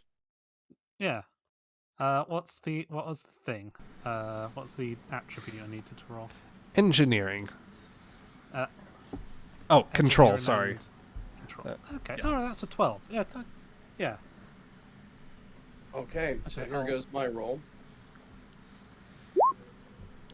2 successes. Hey. 3 from Hey, and a Sheriff. third. Of course, you may, Brian, if you wish, re-roll that 0 because you bought a d20 with momentum. But I can... Sounds good. Yep. I roll that as command and thing. Oh. But it's a 4 anyway, so Yeah, you would have succeeded anyway. Yeah. I will allow for it. That said, rerouting the power and giving what little you... Ooh, that's a 19. Nice. Thankfully, there's no extended complication range on that, so we'll just move on from that. And I will allow one console relatively uncovered by condensation is accessible.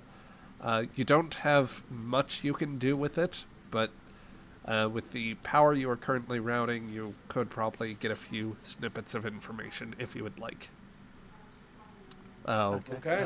What would you be looking for? So probably sensor logs or navigation logs.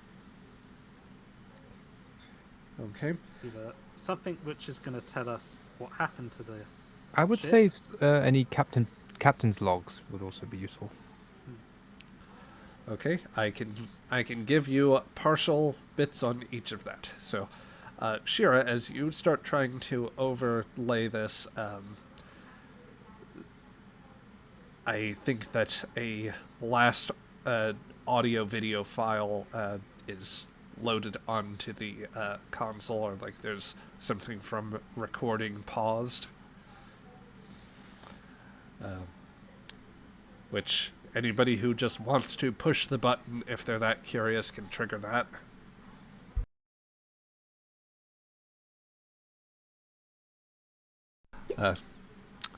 Trigger which?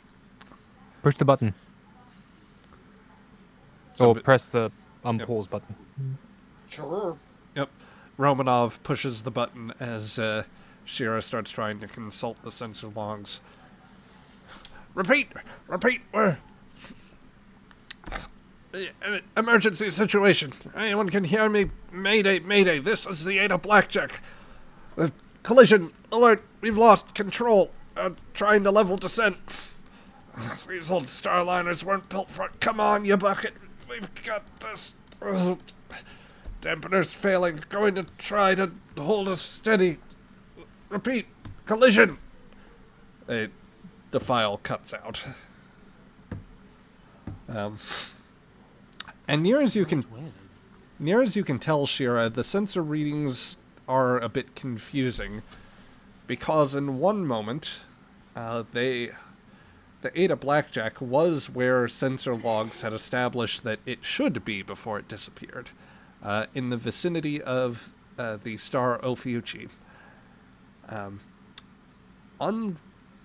Unusually, there appears to be some surge in particle activity that the ship can't quite tease out, and moments later, a series of error messages crop up as sensors drop offline, and when you get partial telemetry back, it suggests a number of alerts are filtering through, indicating considerable structural damage to parts of the ship. Various alerts in terms of various systems that are now malfunctioning. But in the briefest of sensor readouts for the broader sort of sensor activity, it puts the ship suddenly, squarely, in a rapidly declining orbit of this planet here in the Groombridge system. Roughly some between 30 and 40 light years from its original position. And based on that, how long was the transit period between those 2 points? Minutes. How long would it be?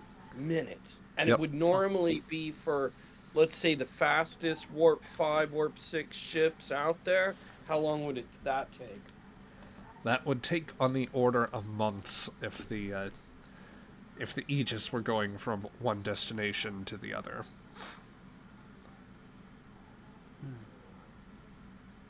Melnick, what do you make of these readings? Quick question for Zach. Yes. Sorry. What is the maximum warp on a vessel like this? A Starliner class vessel is, with the refits it has received, probably could push it up to 2.5, maybe 2.6 on a good day. So, much slower than the Aegis's present maximum tested speed of 4.5. Okay. Interesting. Melnyuk looks over the sensor telemetry. This doesn't make any kind of sense here. Yes, we actually did stumble upon something interesting, but the equipment's so busted up that these sensors on this aren't going to be able to tell us anything particularly interesting. There might be one of the redundant sensors, or if they had an active probe that they were about to launch, we might be able to pull something off that. That'd probably be back in the primary hull system, but otherwise, short of short of anomalies like that one thing that messed up subspace back in October, I wouldn't know what could possibly induce anything to this magnitude. What was the anomaly? Was it identified? Yeah, I don't know that I think everybody's keeping mum on that whole incident that, suddenly ended the Vulcan and Andorian war and disrupted warp across the region. Ah, never mind. Uncomfortable silence between Shira, Romanov, and Horn, who has probably read up on this at this point. The ending of the Great Machine arc. Just innocent whistling. Yes. Okay, So why so are you two whispering? Whistling? possibly one of these probes may have it, or a redundant sensor. Okay. We may also be able to sample the exterior hull for materials changes that could tell us something potentially. There may even be energetic signatures left in the metals. Okay. So That's all speculative. I think we that's go an for the interesting black idea. We might want to possibly take a sample of the hull then. on our way out. Yeah. So More- we've got option for going to the black box, and also trying to find a way to this probe bays. Any commands sent from the bridge to the probe room? Any way I could identify that? It does not appear that the console will give you that information. It seems like most of the broader system access to the rest of the ship or any sort of internal sensor readouts, those are among the systems that are severed right now.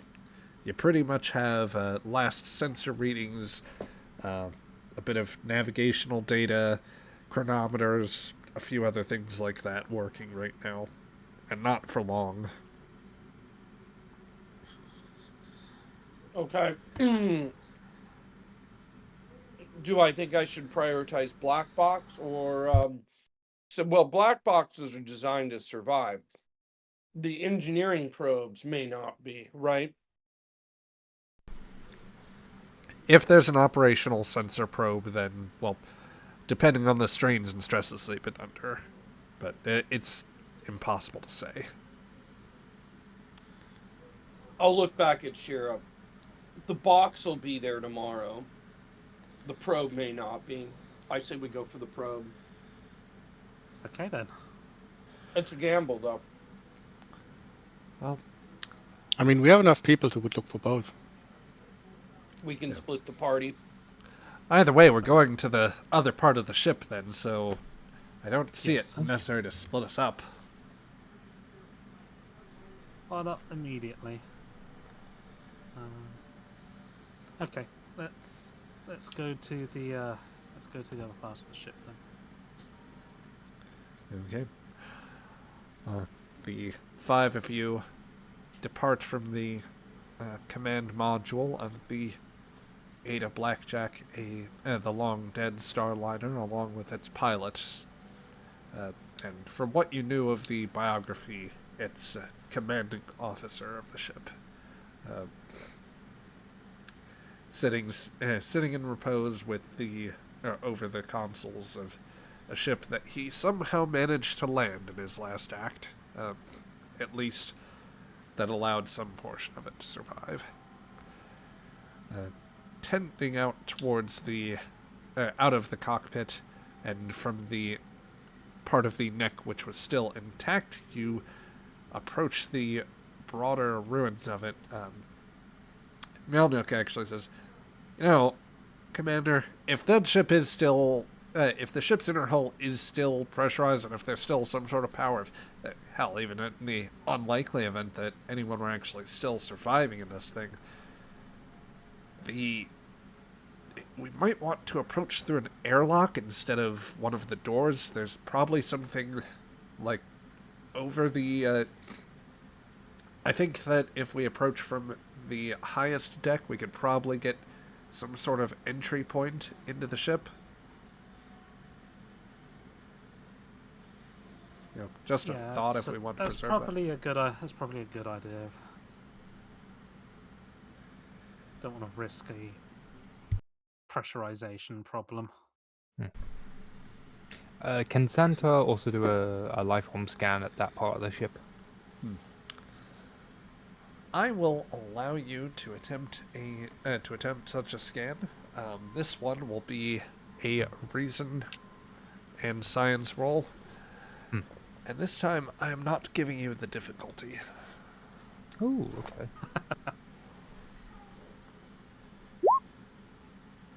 One success. Nothing that you can detect inside the ship through the inner hull. Cool. Okay.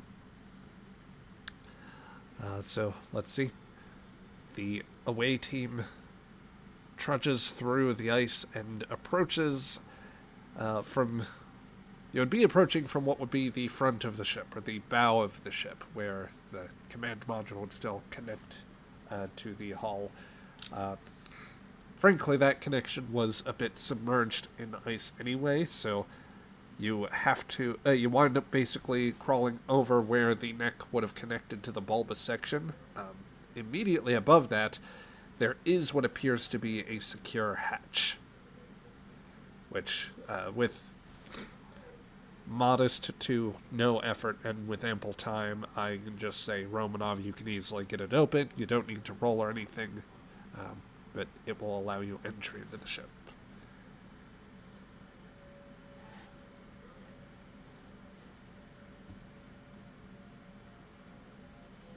So, Let's go. are the 5 of you ready to enter? Yep. Yeah, sure. Okay. So, let's see. The 5 of you go through the airlock, sealing it and engaging some manual systems. There isn't really any power feeding through this, so it doesn't let you fully pressurize properly, but you can at least make sure the door is sealed behind you. And the 5 of you will use the systems to manually get the doors open, and let's move you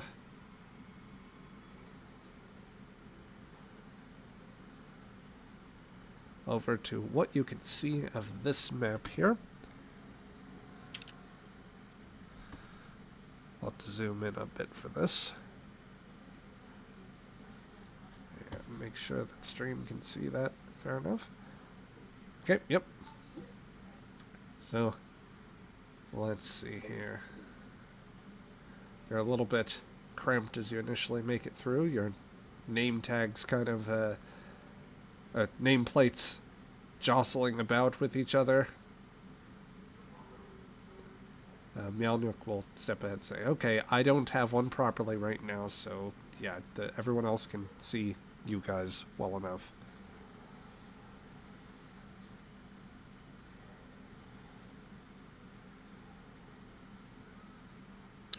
Okay, let's go ahead. All right. Okay. Shira will take the lead and start making her way cautiously. Yep.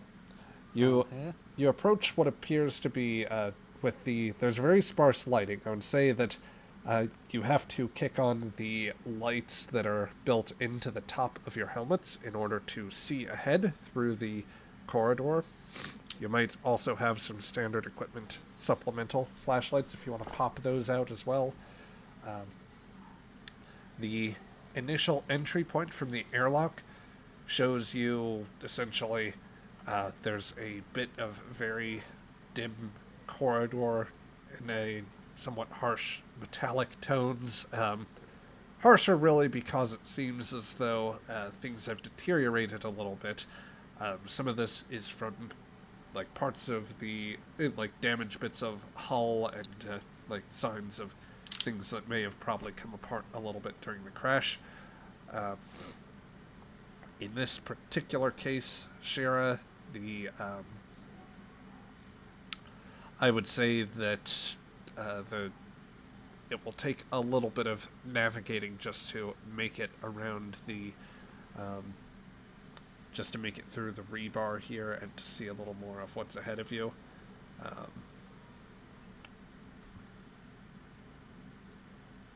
Let's Okay. So let's move cautiously, take our time.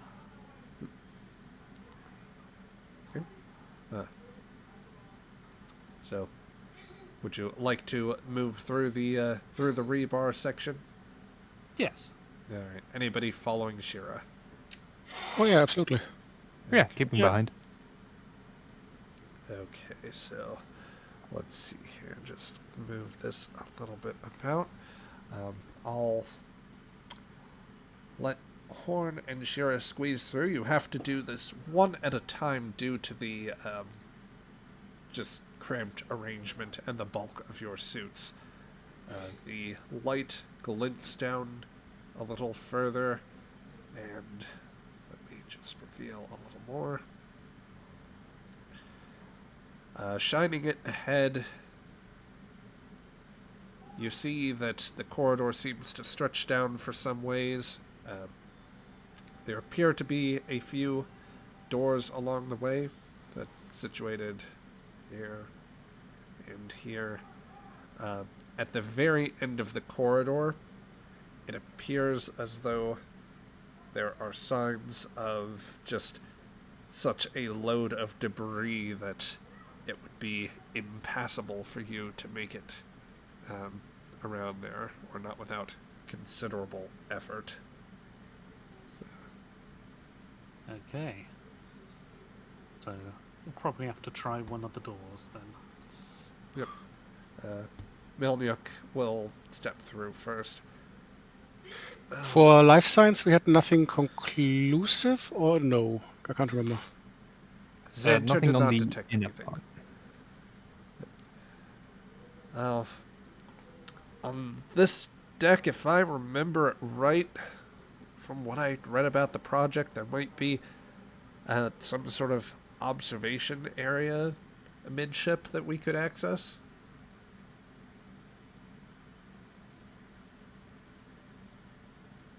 Well, only one way to find out.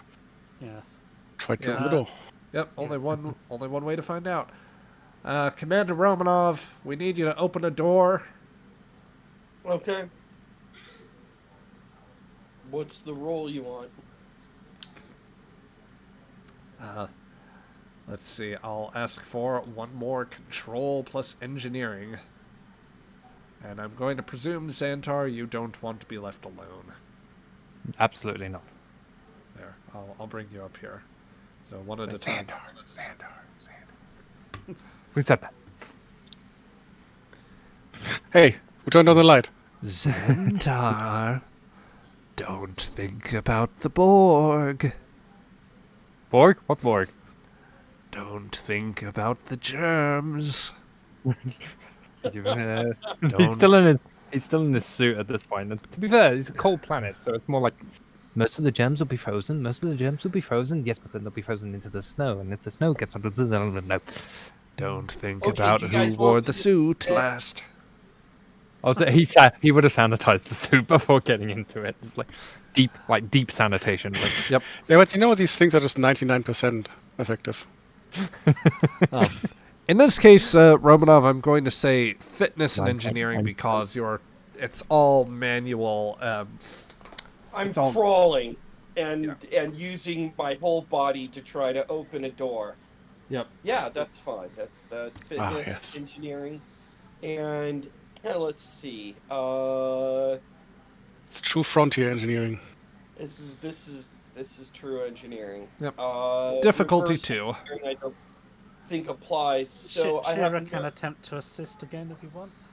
Please do. Do you guys want me to spend a momentum on this? This is a difficulty, what, 2, you said? Correct. Difficulty 2, I should be able to hit, but if we spend a momentum, I think I have a better chance. plus, you got cautious just in case. So yeah, I'd say spend one. Okay.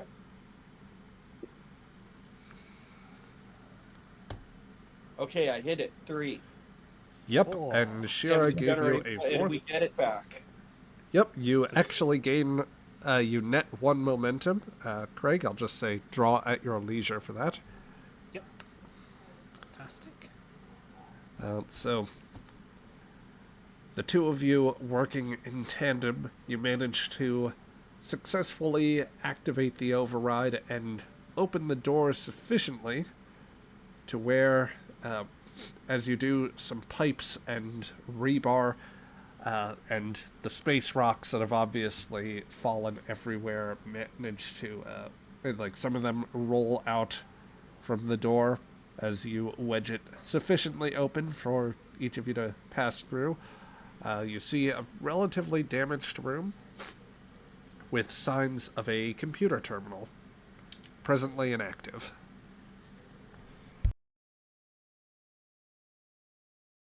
Do we have like a portable power supply to see if we can get that computer working, or is it like connected? Yeah, I've got some to engineering supplies. Yeah. I'll say, Romanov, you have something, because it's like a heftier bit of gear, I think that I'll allow something that would create basically a limited advantage where you can hook it up and it'll give you some brief power, or like it can easily... Right. It can be easily set up and plugged in once, but to use it again, it's a more difficult process to disentangle, basically. So, yes, seeing that the way is open, Mjolnir will step through first, running her flashlight over the console, just say, ugh, the mess they had here. Honestly surprised it's intact as it is.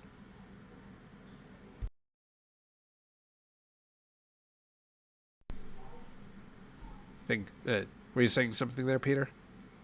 Oh, no, don't worry. Nope, I didn't say anything. Anybody else coming in with Mjolnir? Yeah, sure. Okay. Yeah, Santo will join in. Just to observe. Yep. I'm just sticking my nose into everything. Yep. Romanov and Shira staying out there. I think in the meantime we can go down to the next door and try our luck there. Okay. So it's Yeah. not too far away. Remind me quickly. We're doing this approach to avoid just depressurizing any compartments that are still pressurized. Are we still in a potentially pressurized area, or is this just all exposed to the outside? You more know, or less. this is the first time any of you have taken a serious look at the at the sensors of conditions inside. Temperature and pressure readings on this deck horn when you take a look at your tricorder. They suggest pressure is actually Earth normal.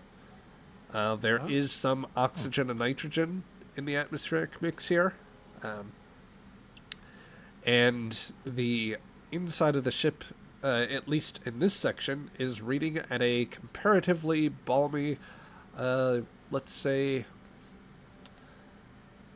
I'd say 40 degrees Fahrenheit.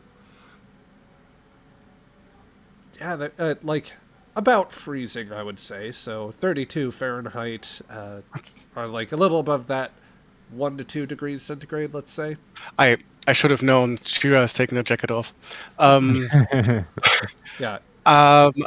Commander, we have almost breathable atmosphere. Interesting.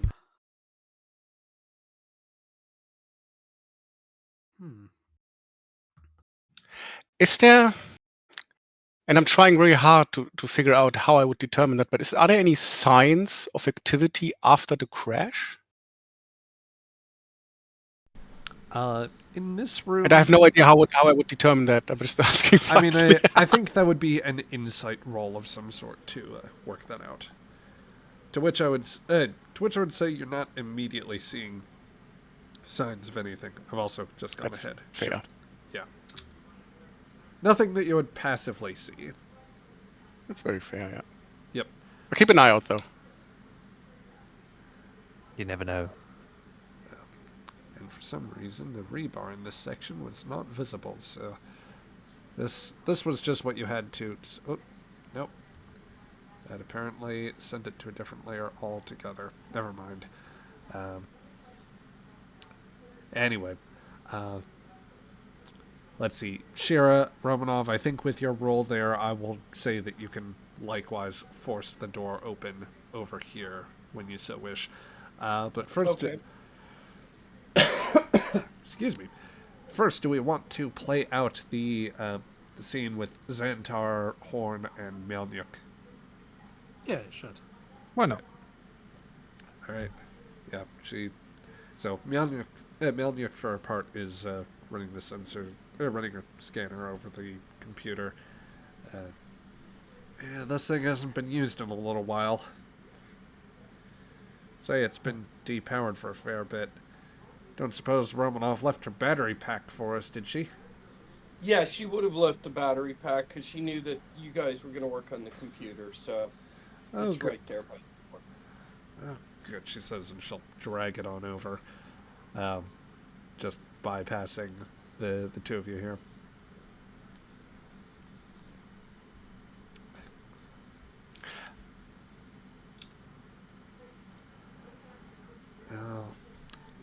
Let's see. Melnyuk will plug it into the console and wait a moment for power to feed in. We should have something now, and the console flares to life.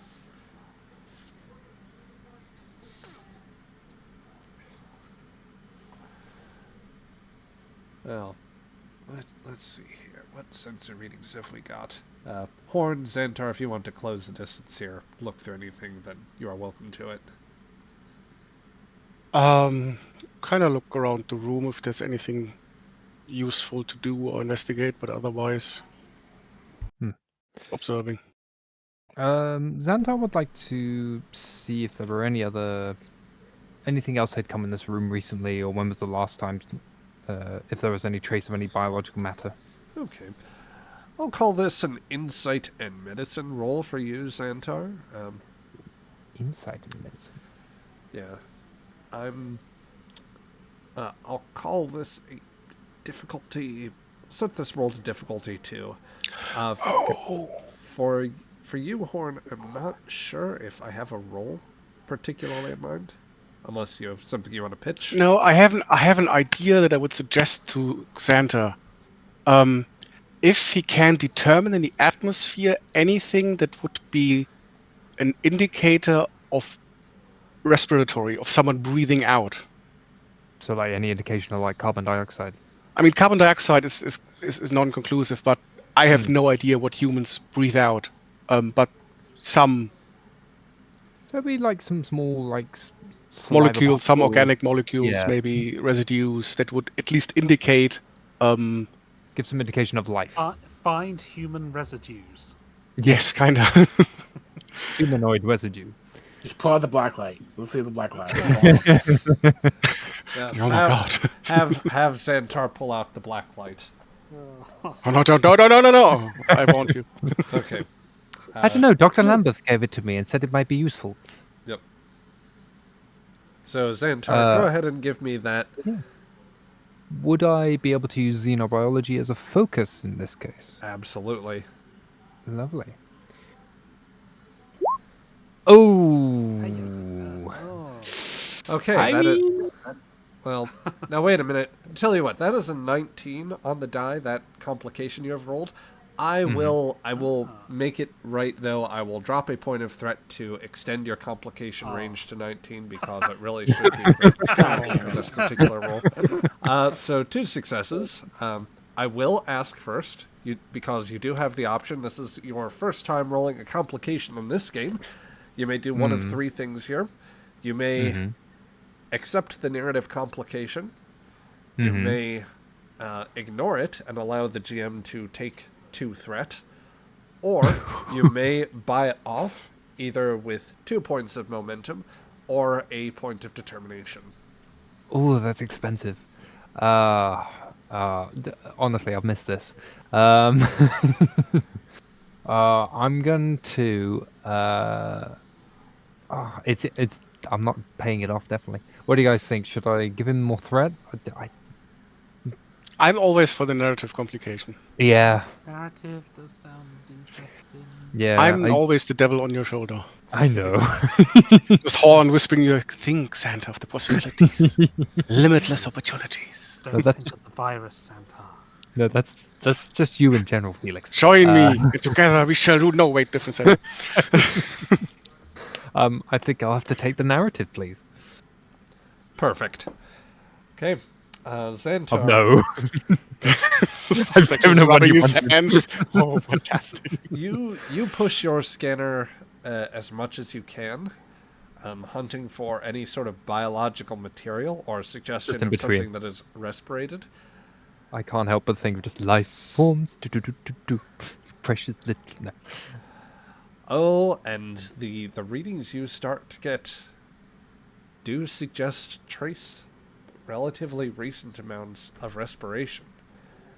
The problem is the bacterium, the particles, the things in the atmosphere bear no recognition to anything that you have in your database, or indeed Ooh, okay. anything that you have encountered in your interspecies medical exchange training.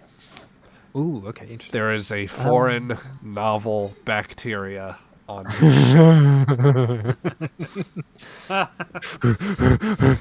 He double checks the seals on his EVA suit. He Yeah. hasn't taken it off or anything. Just There are two wolves in your chest. One, medical discovery. The other hand, bacteria. Yep. oh. Okay. So first of all, Felix, is Marcus? What rank is Marcus Horn? That's an excellent question. I don't think he has any pips or anything, does he? Well, in his normal uniform, well, non-uniform time, as he is the public story, at least as however public they've chosen to keep it, Horn is generally considered a civilian specialist, particularly from the diplomatic corps. Okay. The officers who are in the know, which to be fair may not yet be Xantar, he is actually intelligence, and he is technically a rank of lieutenant commander, though he is not in the official command structure. Section 31. Got it. Not quite. Shush you. Okay, so he will, not knowing, obviously, turn to Lieutenant. Lieutenant. Yes, yes. So, after doing some scans, it would appear that there has been some evidence that there may be some life forms in the area and have been here recently. How recently? Small. What are we? Well, recently is undetermined. However, I can identify the fact that they are not human. In fact, I cannot identify what they are. It is not in the known database. Well, you're probably not going to pick it up just from simple like if you're just looking over simple bacteria. I'll try to give the ship a little bit of a scan, she says, and she leans against the computer console, not hitting any of the buttons and triggering anything that way. But as she does, and as Aleska and Shira are twisting the doors about that complication starts to come into play. And As this is how we lose our other officers. All of you hear the groaning of metal on the deck. Strains in the deck plating, in the superstructure, just... I'm sitting right next to Shira. Well, we're working on this door, trying to get it open. That's not good. Yep. Is that coming from the deck plate below us? There is a kind of ambient sort of, there's an ambient sort of sound. Some of it is coming from the deck plates below you in general. Some bits are coming from other parts of the ship. But yeah, Romanov, that is the whine and groan of a ship that is protesting the fact it has to stay up. This is not good. Over the radio, Melnyuk says, I don't suppose any of you bothered to look and see how structurally sound this crashed hulk was. This crashed hulk that should only be in space and only operate in space. Yeah.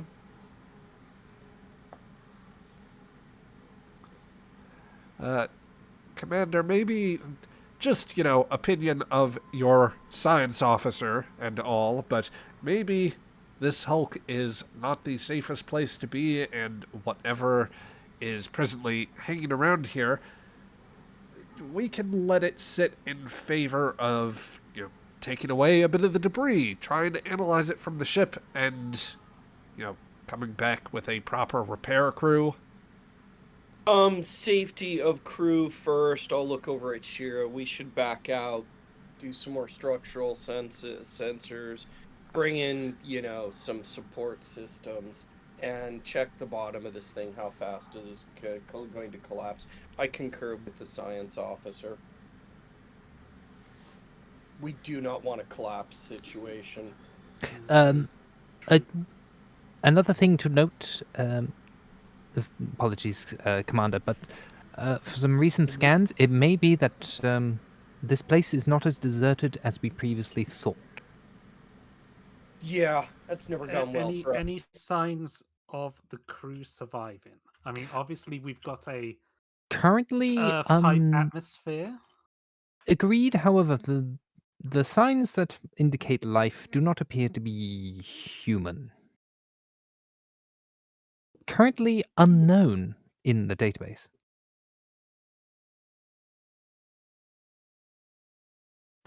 To specify, he's talking about bacteria. And Yes, but not bacteria that is commonly found in human atmospheres. yeah, look over at Shira. We've been on a few away missions like this. I'm gonna urge caution as well. Yeah. Do these happen often? Oh, this is Tuesday for us. Welcome to the Aegis. Huh. She'll reach into one of her pockets and pull out it's like a little silvery thing with a cap on it and hand it back to you. Speaking of Tuesday adventures, check out the Broken Sword campaign Tuesdays at 7:30 p.m. Eastern Standard. Stop it. No Klingon plugs here. It's like the little advert that just shows up in the middle of the show at the bottom of the screen. Yep. Yeah. So, Shira, command decision here. What's your opinion of the situation? What do you want to do? Right, there's a chance that there are survivors, but don't know if there are. So, it's also possible, Commander, Melnyuk says, the pressure of the atmosphere could be exerting strain on the inner hull, and if we're not careful, this place, we should definitely keep our EVA suits on, but this place could eventually collapse all on its own. Well, but it has been stable for, 2 years? Roughly, yes. So what are the chances of it breaking down right now? Oh, that we're moving for it. We opened an airlock to get in. Changing the pressure. Slight shifts in pressure from doing that could cause. But Romanov, what do you need to determine how likely this ship is going to start collapsing? What do I need to do to figure out safety on it? This would be probably... It'd be easiest to... let's see. Your tricorder might be able to give you some sense of how the structure is holding up with a, reason plus engineering role. The most advanced modeling for, the long-term status of the ship would probably be a best done on, a computer system of the Aegis. Right. So get the scans, take them back to the Aegis, run them, model it. Then we know where to put our braces and where the safe areas are and all that kind of stuff, right? Yep. Do you want an I initial scan? explained that to Shira. Yep. Shira, scan, go back to the ship, model it. That way we know.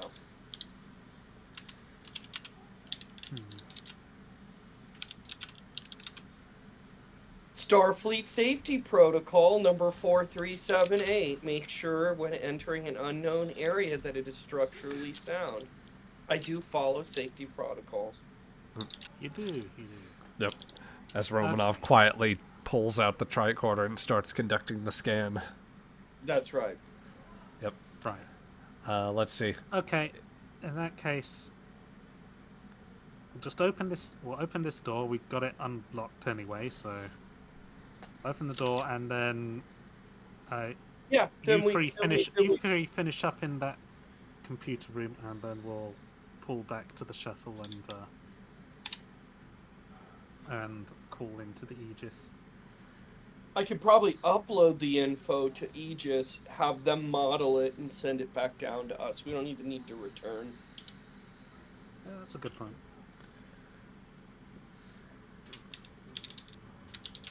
Urge to return rising. So, yes, Oh, that little silvery flask. That's like, it's got some kind of alcoholic material in it. Ah. It's like a little, like one of those little pilot things those slim ones where you know what I'm talking about. Yeah, the flask that she has tossed down to you, and that you would need to unscrew and then open your helmet to consume bacteria. Oh, right. We're in a thing. Never mind. Yep. Shira, you find that Later. you and Romanov peer into the other room. You find it is A, heavily damaged, B, picked bare, as in there are signs that there were cabinets and like compartments for supply closets that have just been basically seemingly pried away. Anything that is still on the wall is emptied out. Otherwise, it's just damaged and torn bits of hull. Something People has survived been this crash. Or Something survived this crash. or there's a scavenger on board salvaging the ship, but then there's no sign of another ship. It could have been a passenger or an animal or something, or a space creature that was being... An animal isn't going to take shelving units and cabinets off the walls. That's true. outside rooms. We're looking at an intelligent, likely.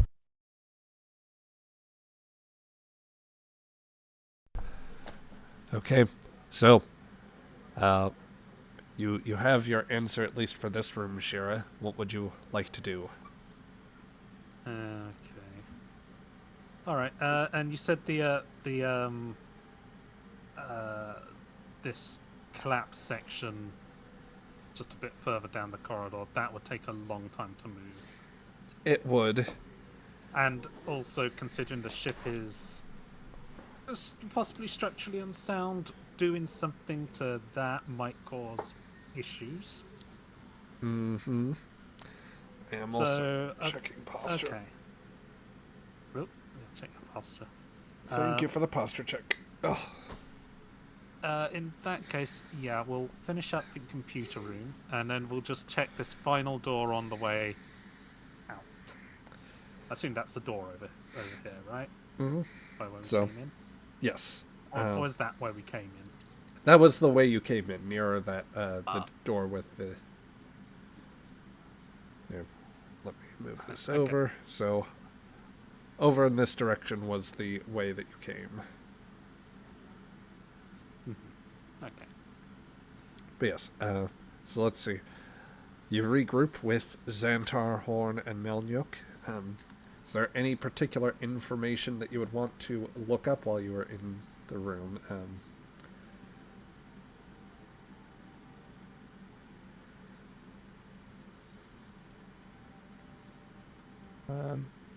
Anything that can determine whether there's any surviving crew? Or we could try and access some of the sensor logs from the ship during the time of the crash, or just before. Okay. Melnyuk will say, I'm trying to access any secondary sensor pods here, or any telemetry from nearby probes. It seems like they were, well, after whatever happened to induce the malfunctions and led to the minutes of lost time, it seems like the probe network was completely severed. However, one of the auxiliary sensor palettes seems to have detected some unusual subspace activity, almost as if normal space, there was some sort of unusual transition to, I would say, the readouts, it's an unusual physical arrangement. Now, this is... something's familiar about this, like some sort of tunneling effect. I know I've seen this somewhere before, but I can't quite peg it. It also looks as though there are reports of damage that came in. Something might have actually made contact with the hull. Yes, they were reporting a collision on the bridge. So possibly another ship made contact. Something caught the aft warp ring, it seems. It could have been like a meteor or some asteroids. I've never seen an asteroid compel a ship not designed to do it into some sort of alternate subspace tunneling field, but however you describe that phenomena. That would be a novel discovery, but given where we are, chances are a rock like that would have crashed here long since, and, well, it'd take a lot of time to dig that out, let alone find a fragment that didn't burn up and get that to a properly equipped lab.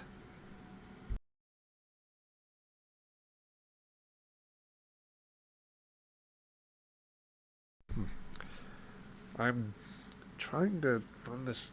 What the... Power levels are dropping on the computer. It's... Battery's fine. Somebody's routing power away from my console. Assholes. Somebody actively is doing so? I can't explain it otherwise. Either that or something about the environment is draining the power on this somehow, or some maybe other part of the ship is trying to feed into it. Maybe the line that connected the beacon is trying to draw that, but it's coming down a little more precipitously. I'm trying to fight it here, but it's a little... Oh, come on. I don't know how much usable time we've got on this battery. The ship begins to groan even further. Frankly, I don't like the idea of being here that much longer anyway. No, we can always bring another power pack, I suppose. Yeah, good point.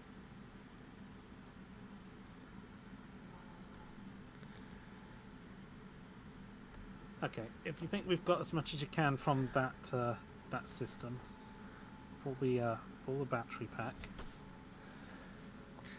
Any idea exactly where it's been transferred to, the power? She pulls the pack as you say this. Ah, yeah, you had to ask before I disconnected here. Well, I'm not exactly an electroplasma systems specialist here, and you brought the other one here with you for that reason. So I'll let you sort that out whilst I lug this back to the shuttle pod and we get off this planet. How's that sound? Might not be getting off the planet right away. We'll have to transmit data up to Aegis. Can we at least do that from the shuttle pod? Yes. Finally, some reason, she says as she steps out. Are the rest of you wanting to linger in the room, or would you prefer to make your way out from here? Sound power is out. Yep. All right, yep. I'll move Brian out just because I think control of the token now is difficult. And as you all step out into the hallway, I'm going to expend 2 points of threat.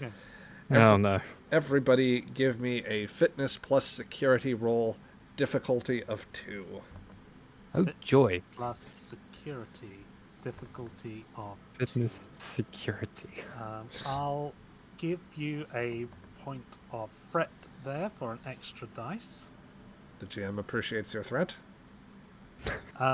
Will my focus in survival help? I will allow for it. Thank you. I got nothing. All right. Remember, we've got 4 momentum. So if you guys want, you can each spend a momentum on an extra dice. I'm gonna spend a momentum on an extra dice. Okay, that's 1 for Xantar. What about where the hell did that momentum go? 1 for Xantar. Where's what about Romanov's going to spend one. What's the difficulty? 2.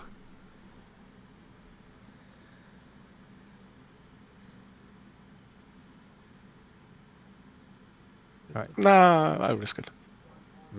you're Melnyuk gonna will- risk it? Melnyuk will. She was not. Die. She was ready to get off this planet, and she, doors and Not getting corners. off She this moved a little. planet. Yep. And I spent one too. Meanwhile, Xantar is out. See? Easy. Did my roll come up yet? It did. Yes. So we have, in descending order, Xantar just hovering above the deck plating for fear of bacteria. He's not even like making physical contact. Into the air. He's just T-posing away from the with Floating. with 4 successes, he will earn back 2 points of momentum. Craig, you may draw at your leisure. Okay. Draw 2 points of momentum. Yes, but in all seriousness, as the 5 of you walk back out through the corridor, the deck plating gives way, and it is only thanks to most of your quick reflexes that you leap away and forward to the sides, or like either forward to the sides, something of that sort. So Xantar, I'll just say that most of you are able to make it either into a position where you are able to hang on. The exception to that would be Melnyuk, who was lugging around the battery the battery pack and could not quite get her footing in proper time. So as she tries to rush forward, she will stumble a bit, the battery will catch on the forward plate, and she will fall backwards into the hull and down the hull, through the hole in the hull plating. Is there an opportunity to grab her? I am going to say that there is not, given that you all had the... you were all under the stress in order to just make it there. And she had complicated, so... Yeah. As she falls down, the call of surprise echoing through the audio before abruptly cutting out as she falls to the deck below. That is where we are going to end today's session. Oh. I will say, though, as a benefit, due to my talent, we get momentum because she failed. We get momentum because she failed? What? You're gonna have to There's a explain talent this called... let me go look at it. I'm surrounded by idiots. Called backup plans.